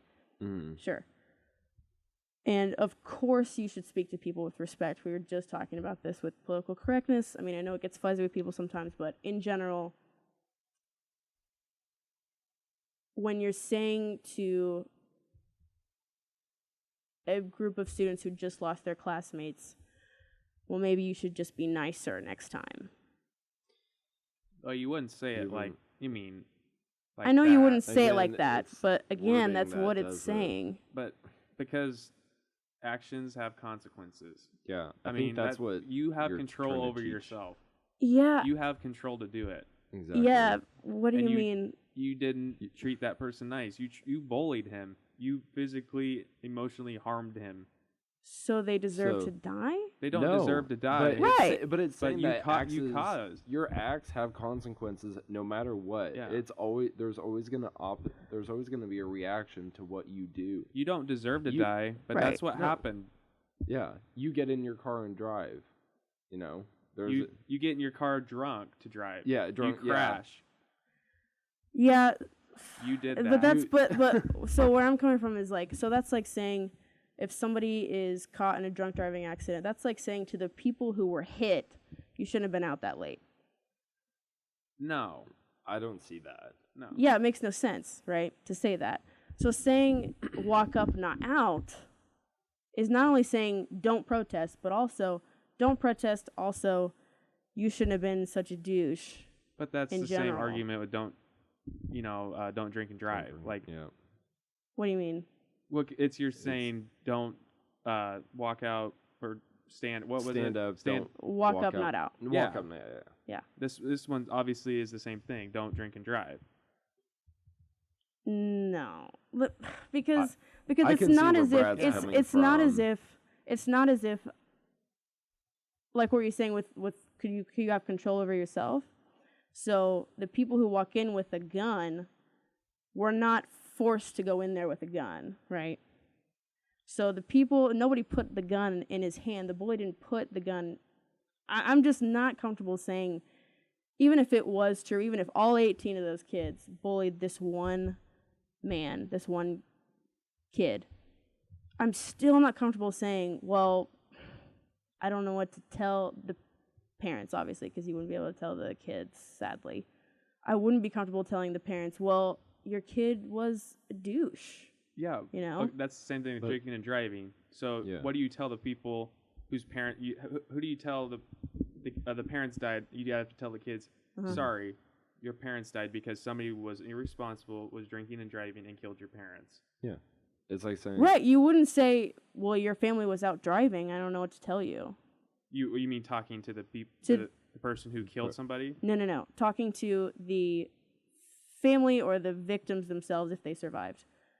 To me, that's like saying, well, you shouldn't have been out there that late anyway. No. You know people drink and drive at that time. We're not... Why would you ever blame that? You don't blame Exactly. Why would you blame Who's blaming, the victim? Though? I'm not saying you guys are blaming the victim. I'm saying when people say walk up, not out, and they mean just be nicer, right? They just mean, we can agree on that, that's what, just be nicer, which is a good premise by itself. But when you're putting that in this context where it's like shootings all the time, you are saying if you were just nicer, this wouldn't have happened to you. If you had just gone out of your way to be this kid's best friend, this would not have happened to you. So it's like with the drinking and driving situation, I'm not coming at it from the person who got in the car while drunk, because that's that person right there who we just said has control over themselves, just like the potential shooter has control over him or herself. So it's the victim now where I'm looking at right now, not the drunk driver, or in this case the shooter. It's the victims I'm talking about right now. But the victim caused the shooter. Yeah. The alcohol caused... No. The victim caused the shooter. Yeah. No, the victim... Yeah. Oh, man. Isn't that... I see it. Because you're saying he was bullied. That caused him to we're think, saying, I need to kill some people. We're saying, like, that's the thought, is that, well, he was bullied, and so that's why he killed all these kids. Okay, but then we just said 18 of those kids did not bully him. Okay, but I was bullied in high school and stuff, and middle school. I didn't go out there and went to go shoot somebody. Right. You didn't, because you had control over yourself. They didn't have to put, like, a weapon in your hand, though. But that caused other issues throughout my life, even to this day. I'm not saying it wouldn't. No, I'm just saying like, that it's not justified. What do you mean? That's not the right word I just said. but that's right, and that's okay. I know that's not what you meant, but like that's where the problem is for me. That's like saying it's justified to have done that to those people because it's not justified at all. Right, it's not justified. But if those kids say that, if everybody would just what else is the school supposed to do except say that? You know what I mean? Yeah. What do you mean? Because bullying is a big issue. Yeah. So schools have to say something to stop that. To stop bullying, yeah, absolutely. And so things like this won't happen. And I think that's what this reaction was to. Yeah. So you guys think that a legit solution to mass shootings is just be nicer? No. It's when when these shootings occur and it's within the school, like the student goes to that school. Okay. I think that's what also Brad's trying to get at. I'm yeah, not sure. But like let's take AR-15s off the board. Okay. So let's say somebody brings a knife. Mm-hmm. Okay. And wants to stab somebody.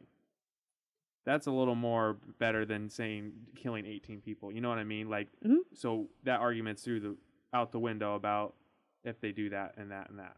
But like, just say if people were nicer to that guy, he would have second thoughts about bringing a knife to school. Mm-hmm. But would he though?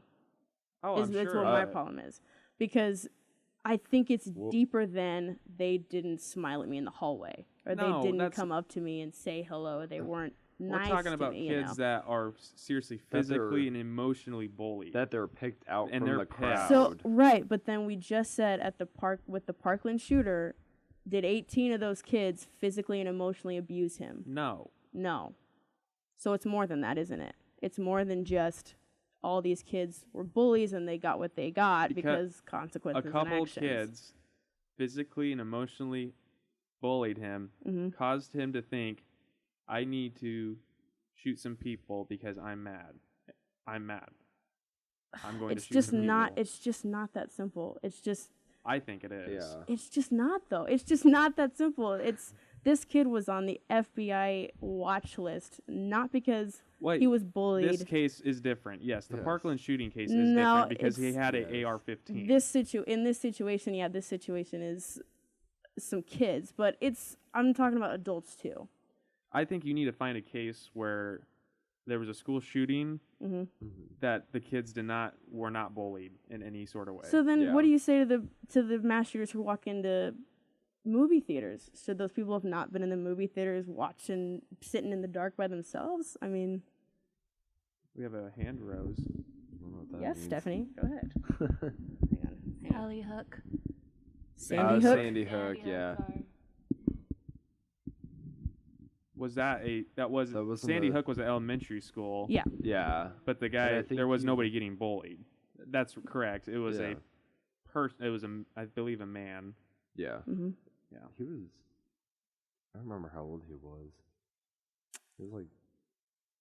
Wasn't a teenager. I thought he was. I guess when we're talking about this case, when we're talking about on this discussion, we're talking about students in the school shooting in the school. Mm-hmm. Yeah. Yeah. So that's when I was trying to find a time when somebody who was attending school wasn't bullied, shot some people in the school or physically. So harmed somebody. So I think here's the problem, because this situation itself was a high schooler shooting other high schoolers, and then people's response was walk up, not out. That applies to all of them, right? So they were talking to everybody, right, about that. So it wasn't just talking about just this particular instance. And we've already said 17, 18? 17, I think. I think it's 18 including... No, he's not. He's in jail. 17, I believe. Yeah, I keep saying 18, but I believe it's 17. I think it's 17 because my sister... They did something at my old high school. Okay. They did something at my old high school, and I talked to my sister about that, and they... 17. Okay, so 17. Yeah. It's good that we get that right. I don't know. So we've already agreed that 17 of these kids were not bullying, were not emotionally or physically abusing this kid, but he still did it. So I'm saying that is evidence that it is about more, and it is deeper than just walk up, not out. You know what I mean? So it's a bigger problem than bullying. Bullying is still a problem, and it is still unhealthy, and schools still absolutely 100% need to address it. Anyway, don't wait until this happens to address it. But it is not appropriate on this kind of scale to say that could be a solution that would fix it, is what I'm saying. Does that make sense? You don't have to agree. I just want to make sure that I'm saying it clearly enough. Yeah. Okay. I think that not saying that it's a solution, I don't think that was the whole part of this, counter movement or whatever. I think it was just more of saying, hey, this happened because of this, because of bullying. We still need to address bullying because it's getting worse as the years progress down the road with technology increasing, better technology, whatever, it's going to get worse. So, yeah. I think it's a more attainable goal for people. Exactly. Sure. Like school, let's say Fort Hays does this. What we're not going to be able to change legislation. We're not going to be able to do that. Okay, let's just say high school. The high school is not going to be able to change legislation and take guns away. But what we can control bullying. We can try to do stuff to prevent that. Yeah. We can't prevent the government to take that, or to ask the government to take guns away. I think you need to start at the small scale, like really far down, and then you work up to the big, working up to the federal government saying, look, this is what's got to happen and everything. Because if you start down here and prove all these things are occurring, proving that, being nicer each day, it could make someone's day or it could make someone's year. You're not going to change the government in a week. Yeah. You're not going to I don't think anybody's asking for that. So this is an obtainable goal. Sure. Yeah. And I think that's maybe comforting, like to start smaller, but I have to share Brad's urgency a little bit because kids are dying. And so it's not like we can just take baby steps necessarily either. You know what I mean? I'm not saying get it done in a week, but I'm saying like at least start talking about the fact that it is deeper though than just the bullying. Yeah. You know? But the thing is, I can't do anything about it. I can't change physically right now. No, you can't do anything change. About it. I can't take. I know it's a huge issue. Kids are dying. I can't do anything about it. I can tell my legislators we need to change it. But are they going to do it? No. But you know what I mean? They could or they can't. What I can do, I can try to do this bullying thing. This is an obtainable goal for everybody. And that's better than kids just walking out, I think, for 17 minutes and saying this and then being over with and wait till the next school shooting to walk out for how many kids died for that many amount of minutes. Mm-hmm. I think this is more obtainable. And I still think kids should be able to protest and do all that. But I think the schools are smart by setting obtainable goals and focusing more in school, just like in their own school, instead of saying, let's walk out so we can change the government or change the way the government thinks. No, I was just he actually just said what I was getting ready to say. Yeah, I think if you start smaller, it'll be easier to get to that bigger picture. I don't know. I just think if you start small, I know how you say, it's not going to be end in, a week. Well, it's not going to end in 3 years. Because I think that, I don't know if this is accurate or not, but I think I saw something that said mass shootings, became more prevalent and more in the media about 40 years ago. I'm not sure if that's correct or not, but I just saw that reading. They happened more or they were covered more? I think that they started happening more and more. Well, or it might be the coverage too. It's probably coverage because homicides in America is going down. That's a fact. Since the 80s, it's been going down. Right. So there's a little misconception on that. Yeah, I was I don't know if that was accurate or not. I think maybe what you would have been looking at is probably more the coverage. Yeah, I think that's what it was. Right. But yeah, I think it's right to talk about bullying in its own right as something we need to address in schools anyway. It's just because it's easily obtainable doesn't mean that it's gonna fix the problem. I mean, to me that's kind of like saying, I have a smoking problem, so I'm just gonna work out more. And it's like you can work out more. So what do you think the solution is then?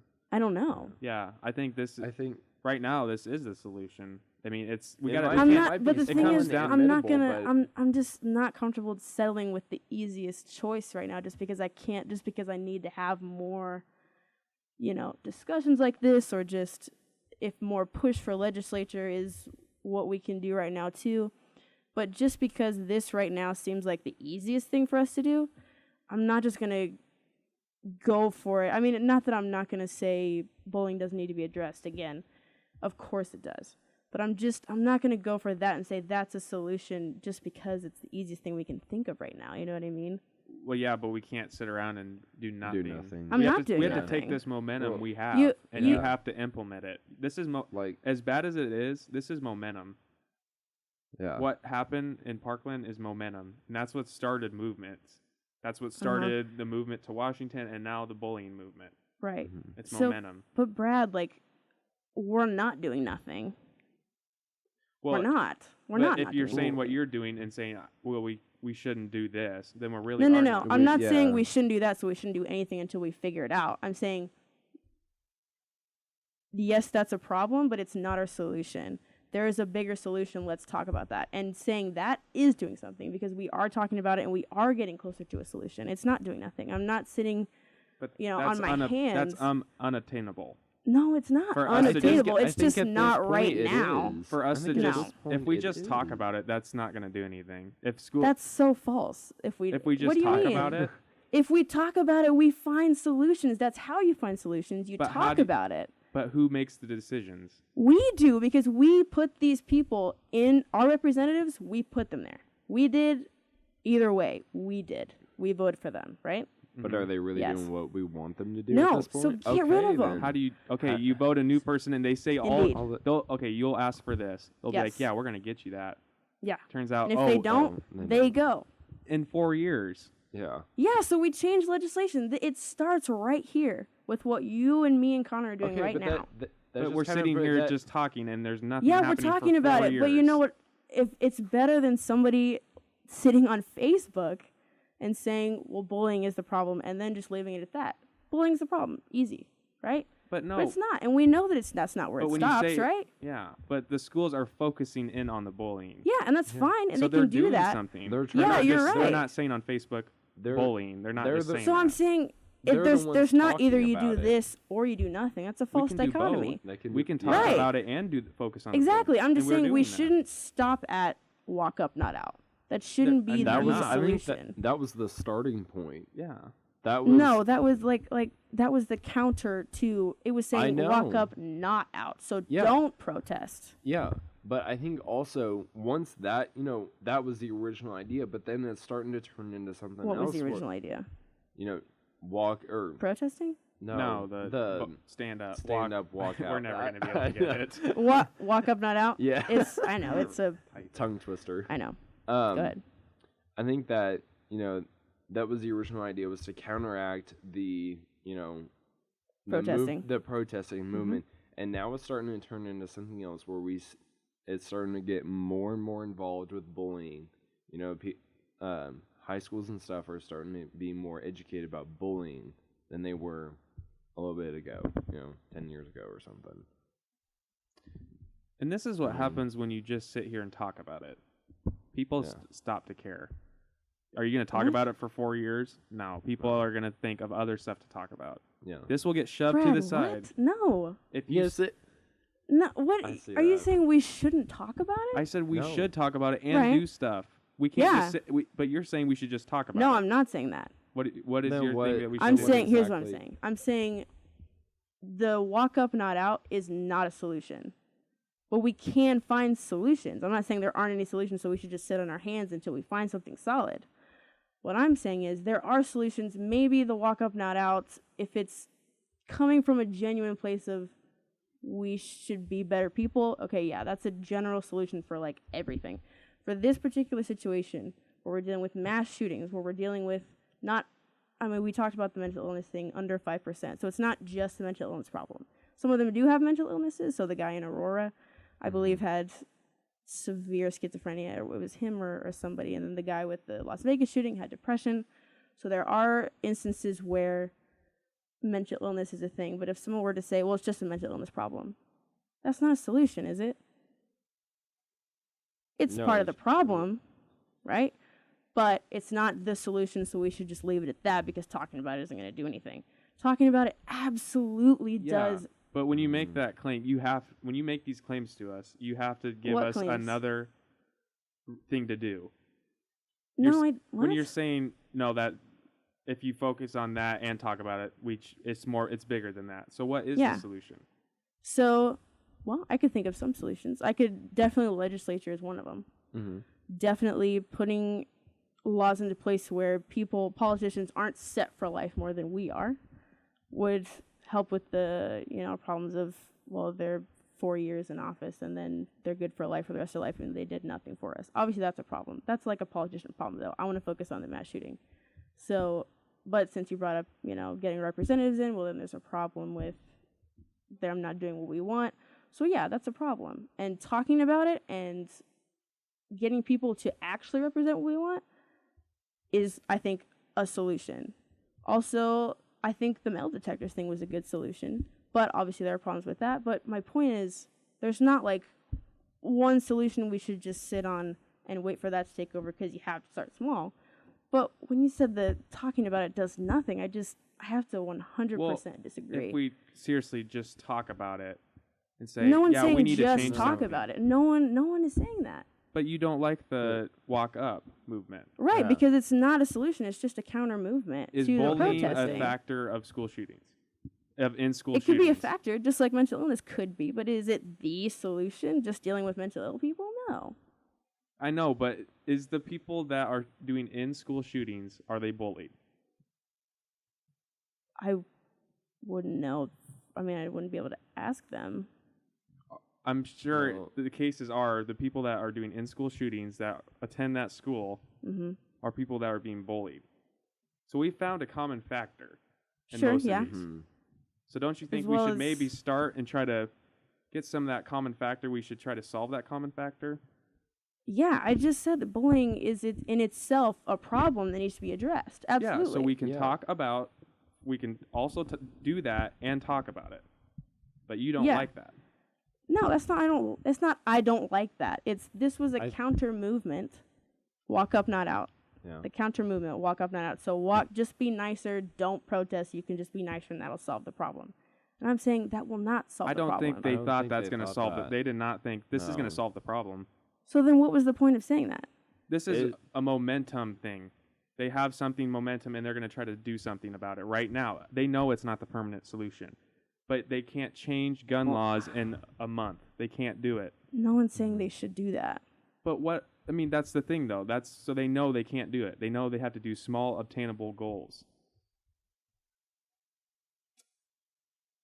I guess if that makes people more comfortable thinking about it like that. Actually, something's happening, and they do small, obtainable goals. Yeah, and things are still happening. And things are still happening, and that's fine. What do you mean things are still happening? Like school shootings? No. Like the momentum that you're talking about. Like people are trying to find solutions. And it feels like something's how they're happening. finding solutions is they're talking about it. So when someone comes at the walk up, not out from a genuine stance of let's try relating to each other better or something like that. So that's them talking about it. And then other people are like, yeah, you know what? Maybe we should address bullying now.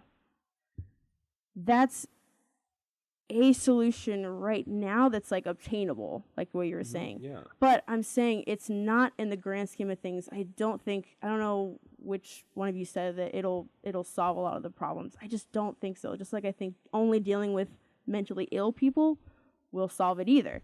I don't think so. I think that both play a factor. I don't think one of them by themselves is in itself a solution. I don't think we said that, but it's just like, right, you have to do something other than just I understand that, Brad. I understand you have to do something other than talk about it. Yeah. But I'm saying no one's just talking about it. No one's, like what we're doing right now, no, we're not over there protesting, but does that mean we're doing nothing? No. Yeah. So we can still talk about it and still find more solutions, but I'm saying right now, if we were to switch it over to the mentally ill problem, which we talked about a few minutes ago, and if someone were to say, well, just make healthcare for mental illnesses more affordable, I still think that should happen in general. Just like I think bullying should be addressed in general anyway. Mm-hmm. I don't think in the case of mass shootings, it is the solution just because it's the one we can easily think about. But it's something that that counter movement can latch onto and get their movement out there really quick.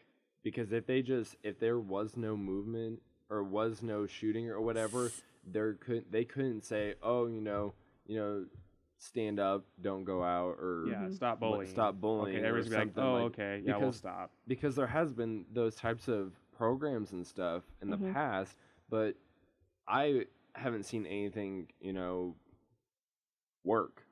I think that this type of counter movement plus the shooting will kind of bring the momentum going forward more and more. Plus the talks will eventually lead to change. Yeah.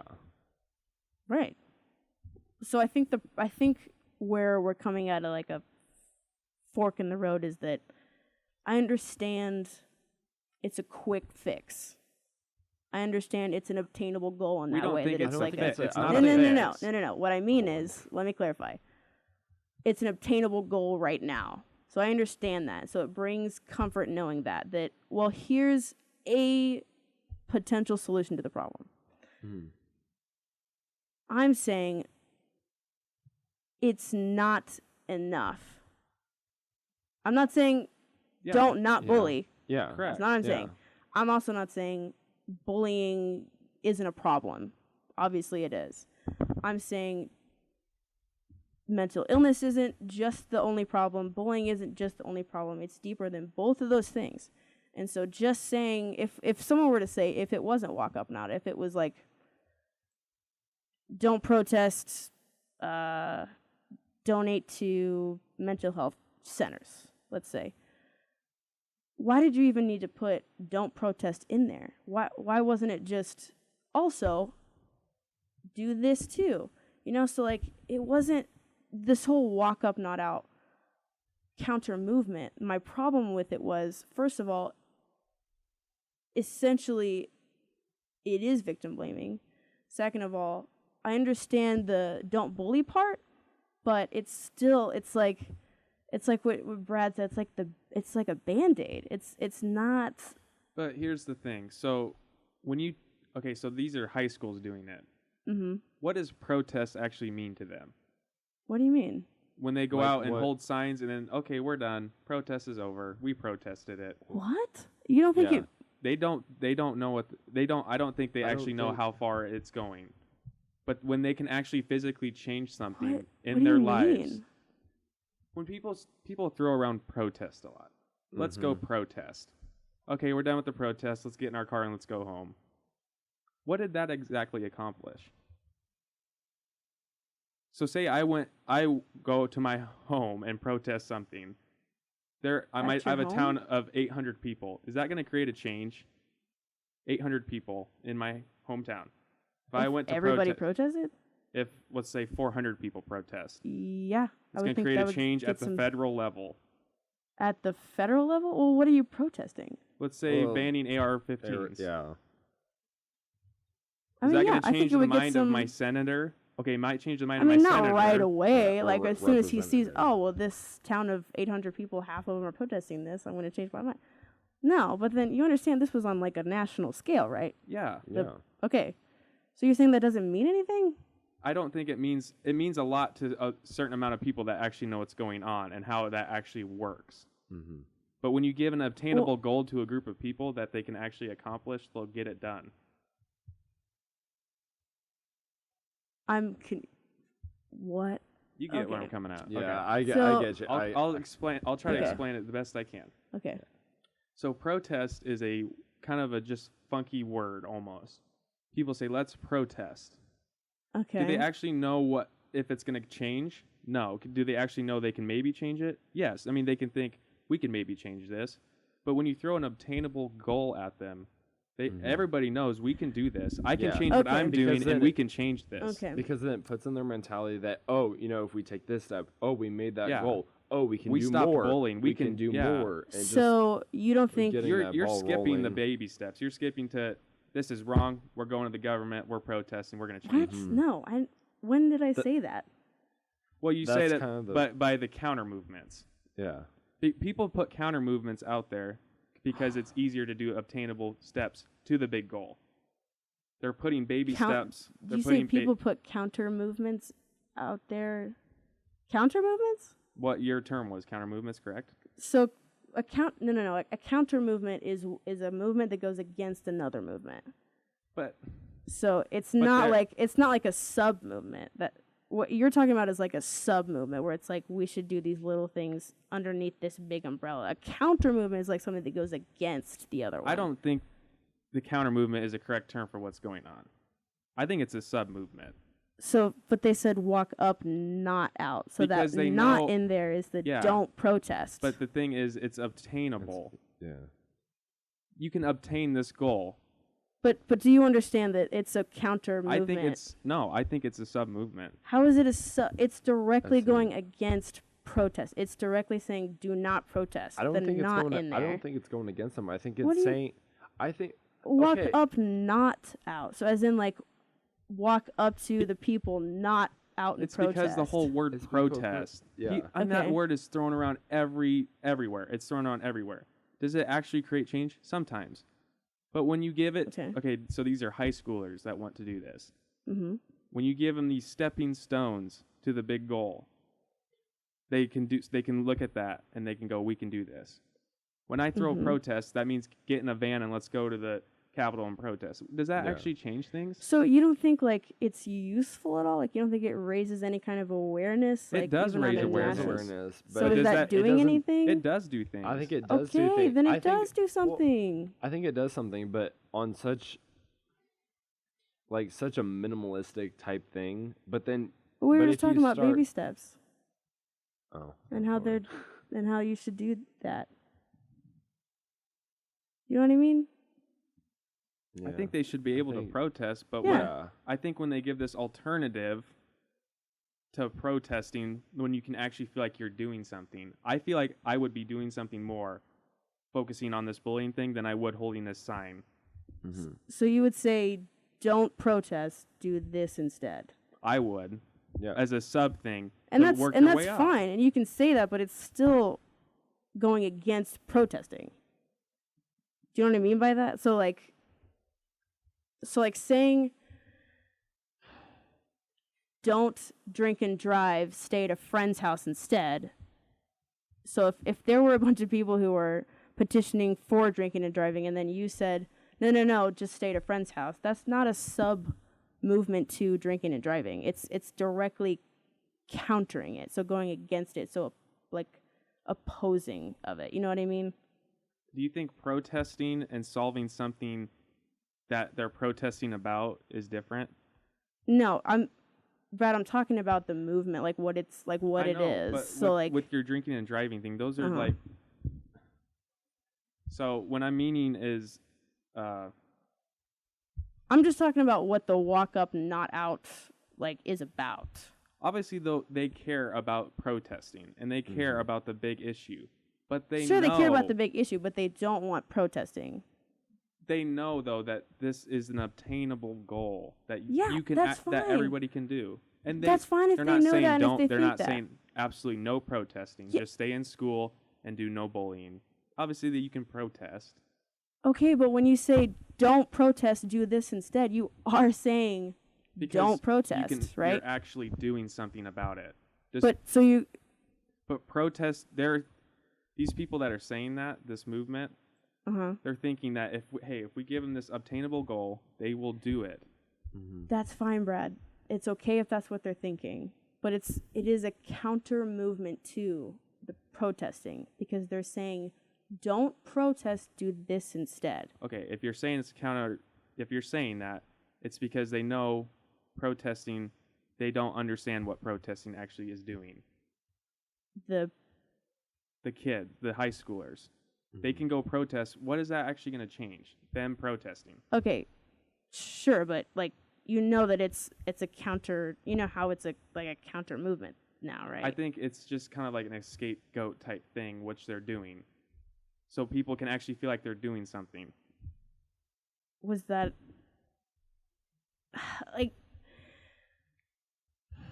like, I understand what you mean by, like, the obtainable goal thing and how this is what they're trying to do, but, like, you wouldn't even, like, reconcile that it's a counter movement to protesting because they're saying do not protest. So do you see now how it is a counter protesting? They're saying don't protest, do this instead. So it's a counter movement. I know that's just semantics. It's just like, I don't know. I know that's what it think. I believe it's more into that than just this. Don't do that. Do this. You can think it's like a good thing, but I think it's a great thing. Yeah, and that's fine. But like that they're saying don't protest. So it's a and there's reasonings behind that. Mm-hmm. But that was a yes. I think okay. So I could say yes to it being a counter thing, but I think they're doing that for the bigger purpose. That's fine. I'm just making sure that we're on the same page. It is definitely a counter movement because at first it seemed like you weren't seeing that they were saying don't protest. And maybe that's because I didn't explain it right. Maybe I just didn't explain like... No, I understand that it's a counter one, but it's bigger than that. It's like on a way bigger scale than just saying don't do this, do that. I think that's what you're making it sound like it's something that is just absolutely like two ends of the spectrums. Don't do that, do this. Like it's all part of a big plan because you can't create change.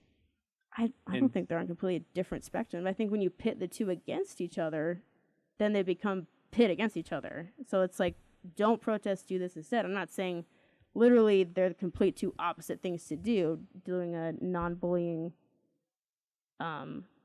movement and a protest movement aren't on the same realm. Of course they can be on the same realm, and they are. I'm just saying when you pit the two against each other, they become counter movements to each other. Okay. That was all I was saying. Okay. So it's not like you can either do one or the other. But do you understand where we're coming from? Yeah, absolutely. Like I haven't said much, but he's basically saying my mind at this point. I just think when you throw around protest, let's protest. Yeah. But when you can actually do something to create a change, that's what they're doing with this counter movement. Okay. But then when we said, don't you think protesting raises awareness? It certainly does. And is that doing something? Does that create change? Is that physically doing something? Is it doing something? Is raising awareness let's creating change, sure.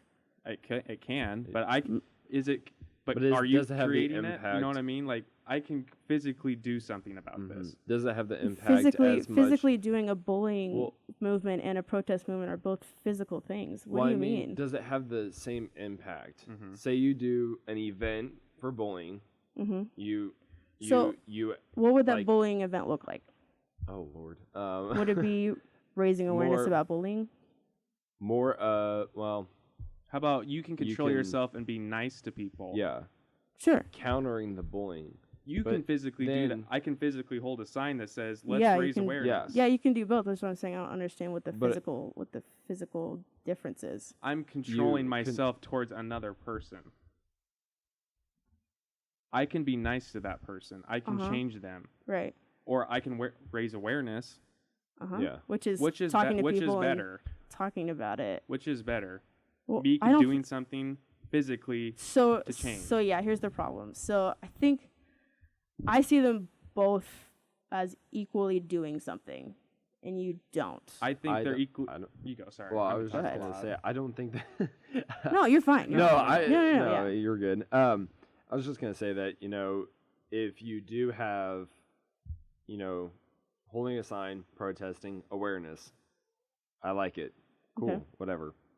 But if you have these programs within a school physically doing something about these bullies, that is going to have a more of a lasting impact than you holding your sign up at a rally or putting a poster up in a school.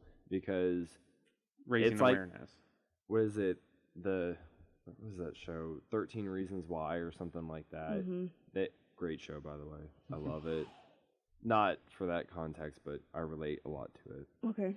But it, all they did after, the girl passed away, all they did was just put up signs. And did that do anything? No. But if you actively have these programs within the school that consistently harp and watch these people or kids doing the bullying, they will have consequences of being a bully. Yeah, I see them as both. You think I still raising don't. awareness and So physically doing something are the same? So here's the thing. So where I see it is, it's like if you don't think that something is like a big deal or you don't understand it, so something like mental illness, raising awareness can do a lot for people who are in that area where they don't understand it. It means nothing to them. They don't know like the difference between someone who just doesn't have empathy and somebody who has schizophrenia. Raising that awareness so that they can be able to tell the difference helps them be better decision makers. And that is doing a lot. Also, addressing bullying, whether it's like events where it is raising awareness that bullying, yes, does happen and this is how it affects people.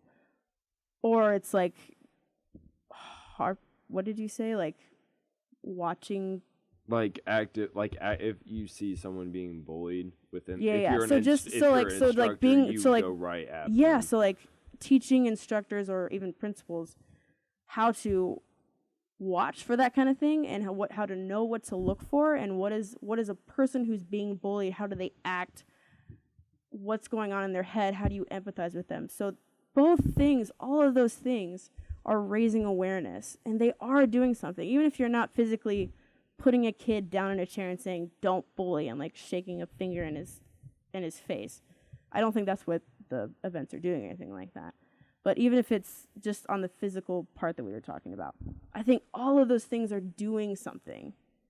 So I don't think just protesting, the sissies are just out protesting. Not that that's what you're saying, but just carrying a sign does nothing. I think it's more than just.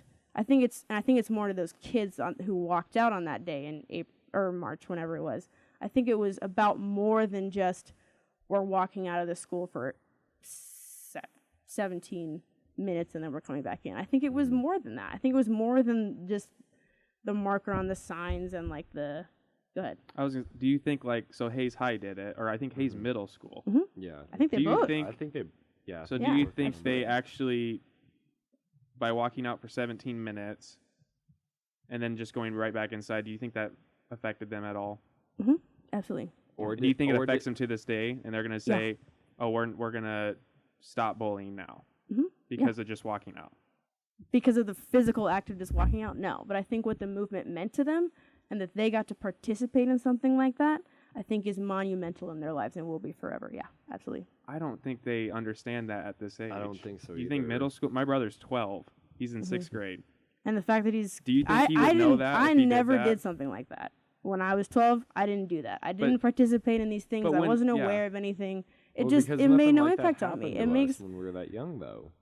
And that's great, but now that it is happening, if I were a 12-year-old right now and this was happening, would I be concerned? Should I be concerned about that? Should I feel like I should do something about it? Absolutely. And part of that, to me, would be protesting and raising awareness for myself, trying to figure out what's going on, trying to raise awareness to other people to say, hey, this is my problem too. Absolutely. I think it would change my life forever. I don't think in high school, middle school, you would have done that. You might be really different than most people. Well, I mean, the fact that but most people, I could have. Yeah. I think you are a good different. But most people, they go, oh, yeah, we're having a bullying session today. Okay, some guy's coming in. We're putting a poster up. They think, oh, yeah. So that's so ironic because that's why these protests are happening, so that these kids do understand what it's about. So that these kids do understand what's going on in our country right now, and so that kids do understand there are things you can do about it right now, and there are things still to learn about it. So let's raise awareness and let's get together in unity and figure this out together. And I think that's what this movement means to these kids. And so, yeah, absolutely, I think it changes their life. And I think also, and it reverts back to your actions have consequences. Yeah. Consistently throughout your life. So. Absolutely. Yeah, definitely. You don't think it? You think the protests were pointless? Not pointless. That's a pretty broad term. Well, if it doesn't do anything for them, why would they do it? If because it's not people having say, an impact. let's go protest. That's everybody's first thought when something bad happens. Let's go protest about it. What is actually changing? They're not. Do you think those middle schoolers were raising awareness about school shooting or bullying by walking out for 17 minutes? Well, but Brad, that's not the only thing they were doing was just physically getting up and walking out of the school, waiting 17 minutes and walking back in. That's not the only thing that they were doing. Physically, yeah, it's what they were doing. How do we know that, physically. though? We don't know what they were doing. Well, actually, my sister's, my old high school, what they did was, and I'm not saying. Is it Hayes High? No, Pleasant Ridge High School. Oh, sorry. And okay. Easton. But what they did, and I had talked to my dad about this, and he was talking with my sister, and so what they did is that they walked into the gym. They didn't go outside of the school. They walked in. I think this is what they did. They walked into the gym. They were in there for 17 minutes, and then they read each one of the biographies of each one of the students. Really? Which I think at Parkland? Yeah. Oh, wow. At my old high school, they did that. That's awesome. Yeah. Wow. That Okay. was really something that, and my sister actually wrote or spoke about one of the students, which I was like, go Mara. Yeah, that's cool. But I just think I think that kind of did a little bit more. Like, I'm not trying to side with each one of you, but I think I think when you talk about it, and then I think what my high school is doing, my old high school, is that they're going to start doing more and more, because we've had multiple issues with bullying, multiple issues throughout probably about 10 years now. So I think they're going to try to do more and more and more. So yeah. I believe protests do some. I don't think that. I think they do raise awareness. I don't think. I don't think you just think they do nothing, which is why I'm confused at why you're saying, oh, just protest, like it's just some willy-nilly thing that does when nothing. they're this what young, things. well, I just think when they're just this age. young, it's not residing with them what is actually what the protest actually is meaning. But when you give them an attainable goal thrown at them, I can physically control myself. I can physically be nice to this person. We can physically stop bullying. We can do this. It's a little more with the high school level. It's better than let's get in a van or let's go outside and let's try to raise awareness and stuff. But if we actually can do something about it ourselves, we can physically change what's going on here and then move up along with everybody else who's physically changed their school setting. We can physically do something nationally. Yeah, and that's fine, Yeah. and those are still great goals. I'm just saying, like, I'm not gonna just look at protesting. Oh, it's just protesting. Like everybody just wants to protest, but it doesn't mean anything. I absolutely think it means. Well, when they a don't, lot. okay, this is another thing. They can't even vote. Yeah. So they're protesting. That's maybe raising awareness to people who can vote. But well, they're gonna get older and then eventually vote, though. yeah, obviously. But what do they what does actually that have to do with But if they're anything? focusing more on protesting and not doing the counter one, what they're just gonna protest for a couple years. You know what I mean? You might have to clarify a little bit. I don't actually. Okay, I so don't people actually know can't what you mean. vote until they're a certain age, correct? Yes. Right. You So obviously know 18. this. Yes, 18. I do know this. Right. Okay. And so when my brother's 12 and he's in 6th grade, he's going to go out and protest for change. What can he actually do other than holding a sign Keep that says, "Let's educating change," himself and keep raising awareness and educating other people. and then hopefully in 6 and years. then 6 years be an he can do educated it? voter. Yeah, absolutely. So this is a whole long process just to change Yeah. this one thing that happened. Yes. 6 years yes, ago. Brad. It is not a 2-month solution. I didn't say it was It's a 2-month, like but it is. It we have does to do take time. something now. Absolutely, yeah. And we are doing something now. And I'm saying that's what protesting is part of. I'm not saying we should only do protesting and then leave the rest to the wolves. But protesting is absolutely part of it and absolutely does do something. It is not just these 12-year-olds who don't understand anything who are not doing anything. Obviously, they do understand it because they're out there. And even if they don't understand it entirely like you and me and Connor do, they're going to because they're starting early, which I didn't. And so of course I didn't care about these kinds of things because it wasn't a big deal to me. But if those things were happening when I was 12 years old and I got to participate in something like that, yes, it would definitely do something and raise awareness. I would be more educated probably than I am right now, at least with voting and with even, I would say, gun rights issues and things like that too. But yeah, protesting absolutely is a great itty bitty step, baby step, just like addressing bullying is, just like addressing mental illnesses, just like realizing too, it's deeper than that, and this is a more complicated issue than just choosing one thing over the other, only choosing protesting over anti-bullying events or vice versa. You know what I mean? Yeah. And so yeah, I think, nobody has to agree with that. Nobody has to say, I think protesting is the greatest thing ever. I don't think protesting is the greatest thing ever. But yeah, I think it's a change. I think it is part of the momentum, like you were saying, and I think that it does change things. I think that it does start to change things, just like civil disobedience does, just like what's it called? Selma? Mm-hmm. Just like I think yeah. Just like I think when MLK was saying you don't have to hurt anybody to do this, you just have to be, our civil disobedience is our strategy. Absolutely, it does something. They physically did stuff though. Yeah. Yeah, and that's fine. Yeah. You can physically do things too, Yeah, but I'm saying protesting isn't nothing. I know. I'm saying they mostly did physical things. That's fine. But protesting does... So you have to understand where I'm coming from. I do. Brad, I do. Yeah. Do you understand where I'm coming from? Yeah, definitely. Okay. I just think I thought you didn't really like my opinion, as in... About what? Saying physically doing something is better than protesting. Yeah.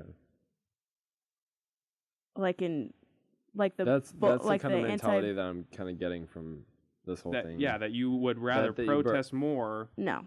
Okay, you think it's 50-50? Absolutely not. Absolutely not.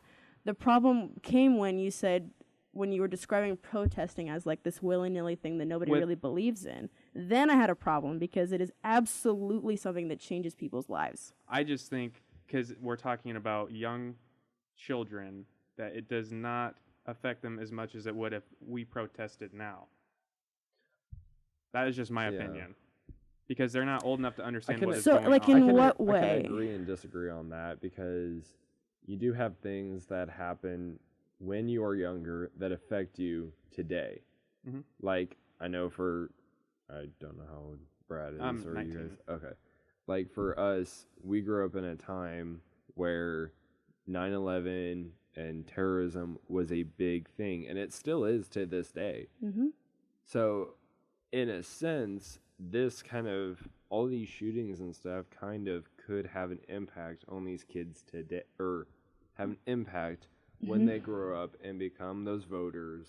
Yeah. And I'm not trying to side with anyone. No. It's not about siding. It's okay. I think it does have an impact when they do these, protests, or when they start these little programs that within the schools that'll help, ease the process of, say you do get bullied. How do you, combat that within yourself? Mm-hmm. And then for people who want to stop, like, stand up for other people. Yeah, and then it goes back to the stand up. Know what to protest, know what to look for, and everything. Woo. Yeah. Absolutely. No. Yeah, no, I'm not saying that it's either you protest or you do the anti-bullying thing. I got you. And I don't think that's where either one of you were coming from either. No. But the problem with this whole walk up, not out thing was the fact that it said not out. If it had just been walk up, okay. But they said don't protest. So I don't think their whole meaning was do not. I just think, I know you like that word. No. It's not that, Brad. It's not that I like the word. It's that the word is in there. I know, but do not. The meaning of it wasn't just say nobody can protest this. Nobody. It was just meaning they should have said instead. Yeah. But they used the word don't. Yeah, not. But it's the same thing. Yeah. It's not that I'm putting this meaning onto it, Brad. It's that it literally says do not protest, walk up. I honestly think the word not is a different meaning in this thing. What does not mean in this situation as opposed to... We're way back to like step one here then. So I just think, in my thinking, they're giving you a different way to make a change. Sure, yeah, and that's fine, and it is by itself a good. By using the word "not," I know it means don't. Yes. But I think they're saying, hey, let's try to do a change we can accomplish, which is that. I mean, I think maybe that's where you're coming from on it, because you see both of these things. Yeah. Because you see protesting as good, and you see anti-bullying activism as good. Mm-hmm. But where this movement itself, like just by itself, the people who initially came up with it, I don't think that's where they were coming from, because they could have just said, oh, also, you can protest too, and then let's also work on this. So, like, also, not instead. Also, let's walk up, also protest if you want to. You obviously don't have to. But it was counter to protesting, and that was my problem with it. I think the people who... Oh, sorry. No, I was just going to say, I also think that the part of the wording was... because it was used with a hashtag, I think because of that, they're going to have to shorten the name. Like, there was the whole, I think it was the Me Too movement. I think, was that a thing? Yeah. I don't remember. No, you're right. But just trying to, like, shorten it so it's catchier. Everybody remembers their, the most annoying songs on the radio. Mm-hmm. And they know every word of it, but they hate the song. I'm saying so that you don't it's think just it was intentional to put the "not" in there? I think maybe. I'm not the one who wrote it, so I don't know exactly what the writers of that phrase said or were thinking. I don't know who the writers. No, well, specifically saying. what their names or anything like that. But No. I would think that if you're starting, it. Yeah, I would just think that if you're starting a movement just by itself and not to oppose of another group, so like how feminism and men's rights activism get pit against each other, like that's on purpose by the people, not all of them, but by the people who don't think feminism has anything good to say. They go for men's rights activism instead, not because they think both are good, but because they think one of them is bad, so the other one is better. You know what I mean? So, like, when people put "not" in there when they didn't have to, it's it's a deliberate thing. You know what I mean? So, like, when people say "walk up, not out," they're saying do this, do not do this. So they're purposefully excluding that other action that's on the other side of the "not." You know what I mean? So, like, I don't think that it wasn't deliberate, because when people are starting these movements, they're not just going to put something in there that they didn't really want in there. You know what I mean? I just think I'm going to go always back to this. They're just making it easy for those people to get an obtainable goal. Yeah, and that's fine. Okay. That's fine. I mean, they can have this alternative, I think is the word you used, or also this, but the fact that they said, but don't do this instead, was what they were saying. I just think they're thinking, let's focus on this, because that's the problem. Other than, we know it's a big issue, and we know that guns are a big issue, but let's just focus on this, and then we'll work our way up to that. Mm-hmm. I know. Focus on what's going on in the schools. Mm-hmm. Yeah. And then you don't think that's what the protesters were trying to do? Was trying to focus on what the they're trying to change the guns. Yeah. That's what they were going more towards the guns. They're protesting that we need to ban guns. Yeah, I think so. And they were also like trying to protest like what's the I don't think problem. They're protesting bullying. I think they're No. Not bullying. Not bullying. I think they were trying to raise awareness about we have a problem in our school systems. We have a problem with guns, with violence. I don't think bullying was specifically part of that. I don't think it was like on their signs or anything. But I don't think protesting and anti-bullying activism have to go against each other. I don't think you have to only focus on one and not the other. And I don't think that's what you're saying. No. Okay, and so that's why I think that maybe where you're coming from is, let's focus on the anti-bullying, but the phrase or the hashtag, like you said, Connor, itself, where it comes from, I don't think is the same thing as what you're saying, Brad? Or Connor too? I think it is. And I think I've looked deep into it, and that's what my belief in it is, that they're thinking we can focus in on this issue and we can create a change, and everybody can do it. Everybody can be a part of this. We can all create that change. Yeah. And I'm not saying that we all can't protest, but I feel like people, high schoolers, middle schoolers, administrators, school boards, all these people think we can actually implement this, we can do this, and then we can work our way up to the other thing. I think you can do both. Yeah, and I believe that too. Yeah. I'm a believer in we can physically do something and physically do baby steps. Yeah. And fix something greater. Yeah. Yeah, I think. Because change doesn't happen overnight, and we all know that. Your actions speak louder than words. Yeah. So you do create these little programs, all these things, rather than going ahead and protesting and standing outside. Do you know who Zach Cole? Forgetting his last name. Zach. He was on our floor. I want to say his last name is Cole. He's getting married, isn't he? Yeah. Okay. So he was one of the people. I have him on Facebook, and he was one of the people who posted one of the walk up not outs hashtags. I don't know if it was like a meme or a hashtag or a post or something. So I could just eventually bring him on here and just kind of help explain like what that was all about. Why was it walk up not out instead of just walk up, let's deal with this problem too. And so that's one way we could get to the bottom of it. Yeah, I think he would be a good individual to bring in. Great guy though. Yeah. Would you guys like to come back if I were to do that with him? Oh yeah. If I were to bring Zach on? Oh yeah. I can't think of his last name. I'm gonna send this to him, and then he's gonna be like so offended that I couldn't think of his last name. Oh well, sorry, Zach. Hi, Zach. Anyway, yeah, great talk. Yeah, honestly.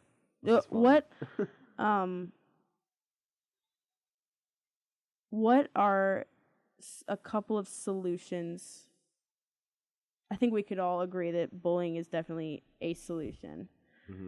Also, of course, dealing with mental illness too. What is another, at least to just the gun violence and mass shooting? What's one solution, or a couple solutions, I guess, if you want, that you guys could think of? For the gun mass shooting violence, I think we just need to work our way up to banning the AR-15. That's just my thought. AR-15. I don't think citizens should have it. But I'm a total believer. You can have everything else. Just like we know that this is associated with AR. What is it? Huh? The big missile thing. Oh, except the RPG. RPG. Yeah.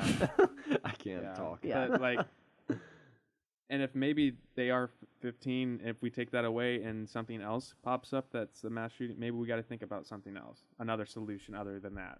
But since we know, like if there's another like maybe I'm just crazy different. and think that that's a scapegoat, and then we get rid of it and it's something else. Okay. Maybe we have to think, well, that's not. Maybe the AR-15 wasn't the answer.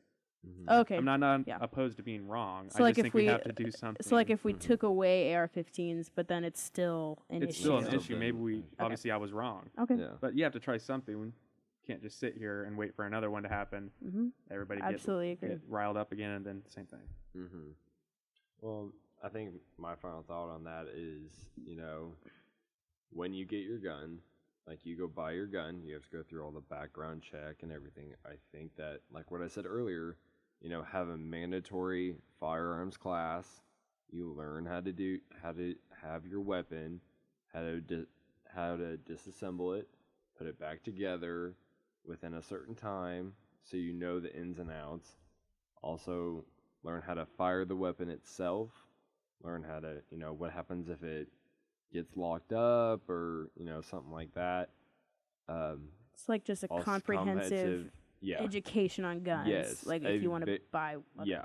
You would have to go through that, and then you could get your gun, as well as going through a psychiatric evaluation. I think, I might be wrong on this, that they do something like that in China or Japan, that you have to go psychological evaluation. Yeah, and you have to go through some kind of firearms class, and it's like up to a year to go through completely.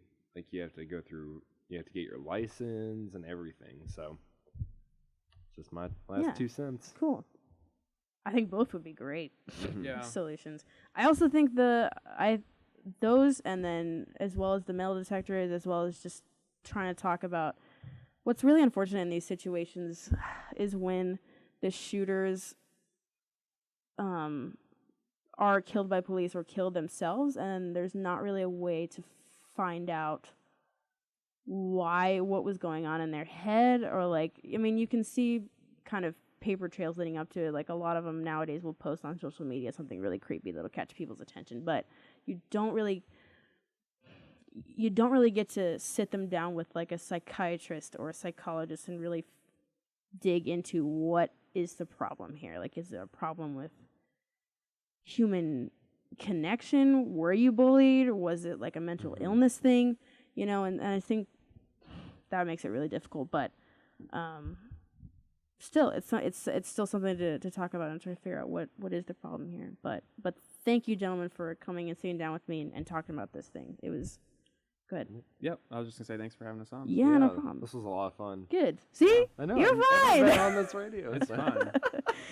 Okay, good. I'm glad you guys had fun. Hopefully, to those of you listening, you will also, when you hear people like us talking about these things, you know that you can also talk to your friends, talk to family, people who disagree with you. It's fine as long as you're talking about it and getting it out there is what's important. So this was Coalition M. Have a great night, everybody.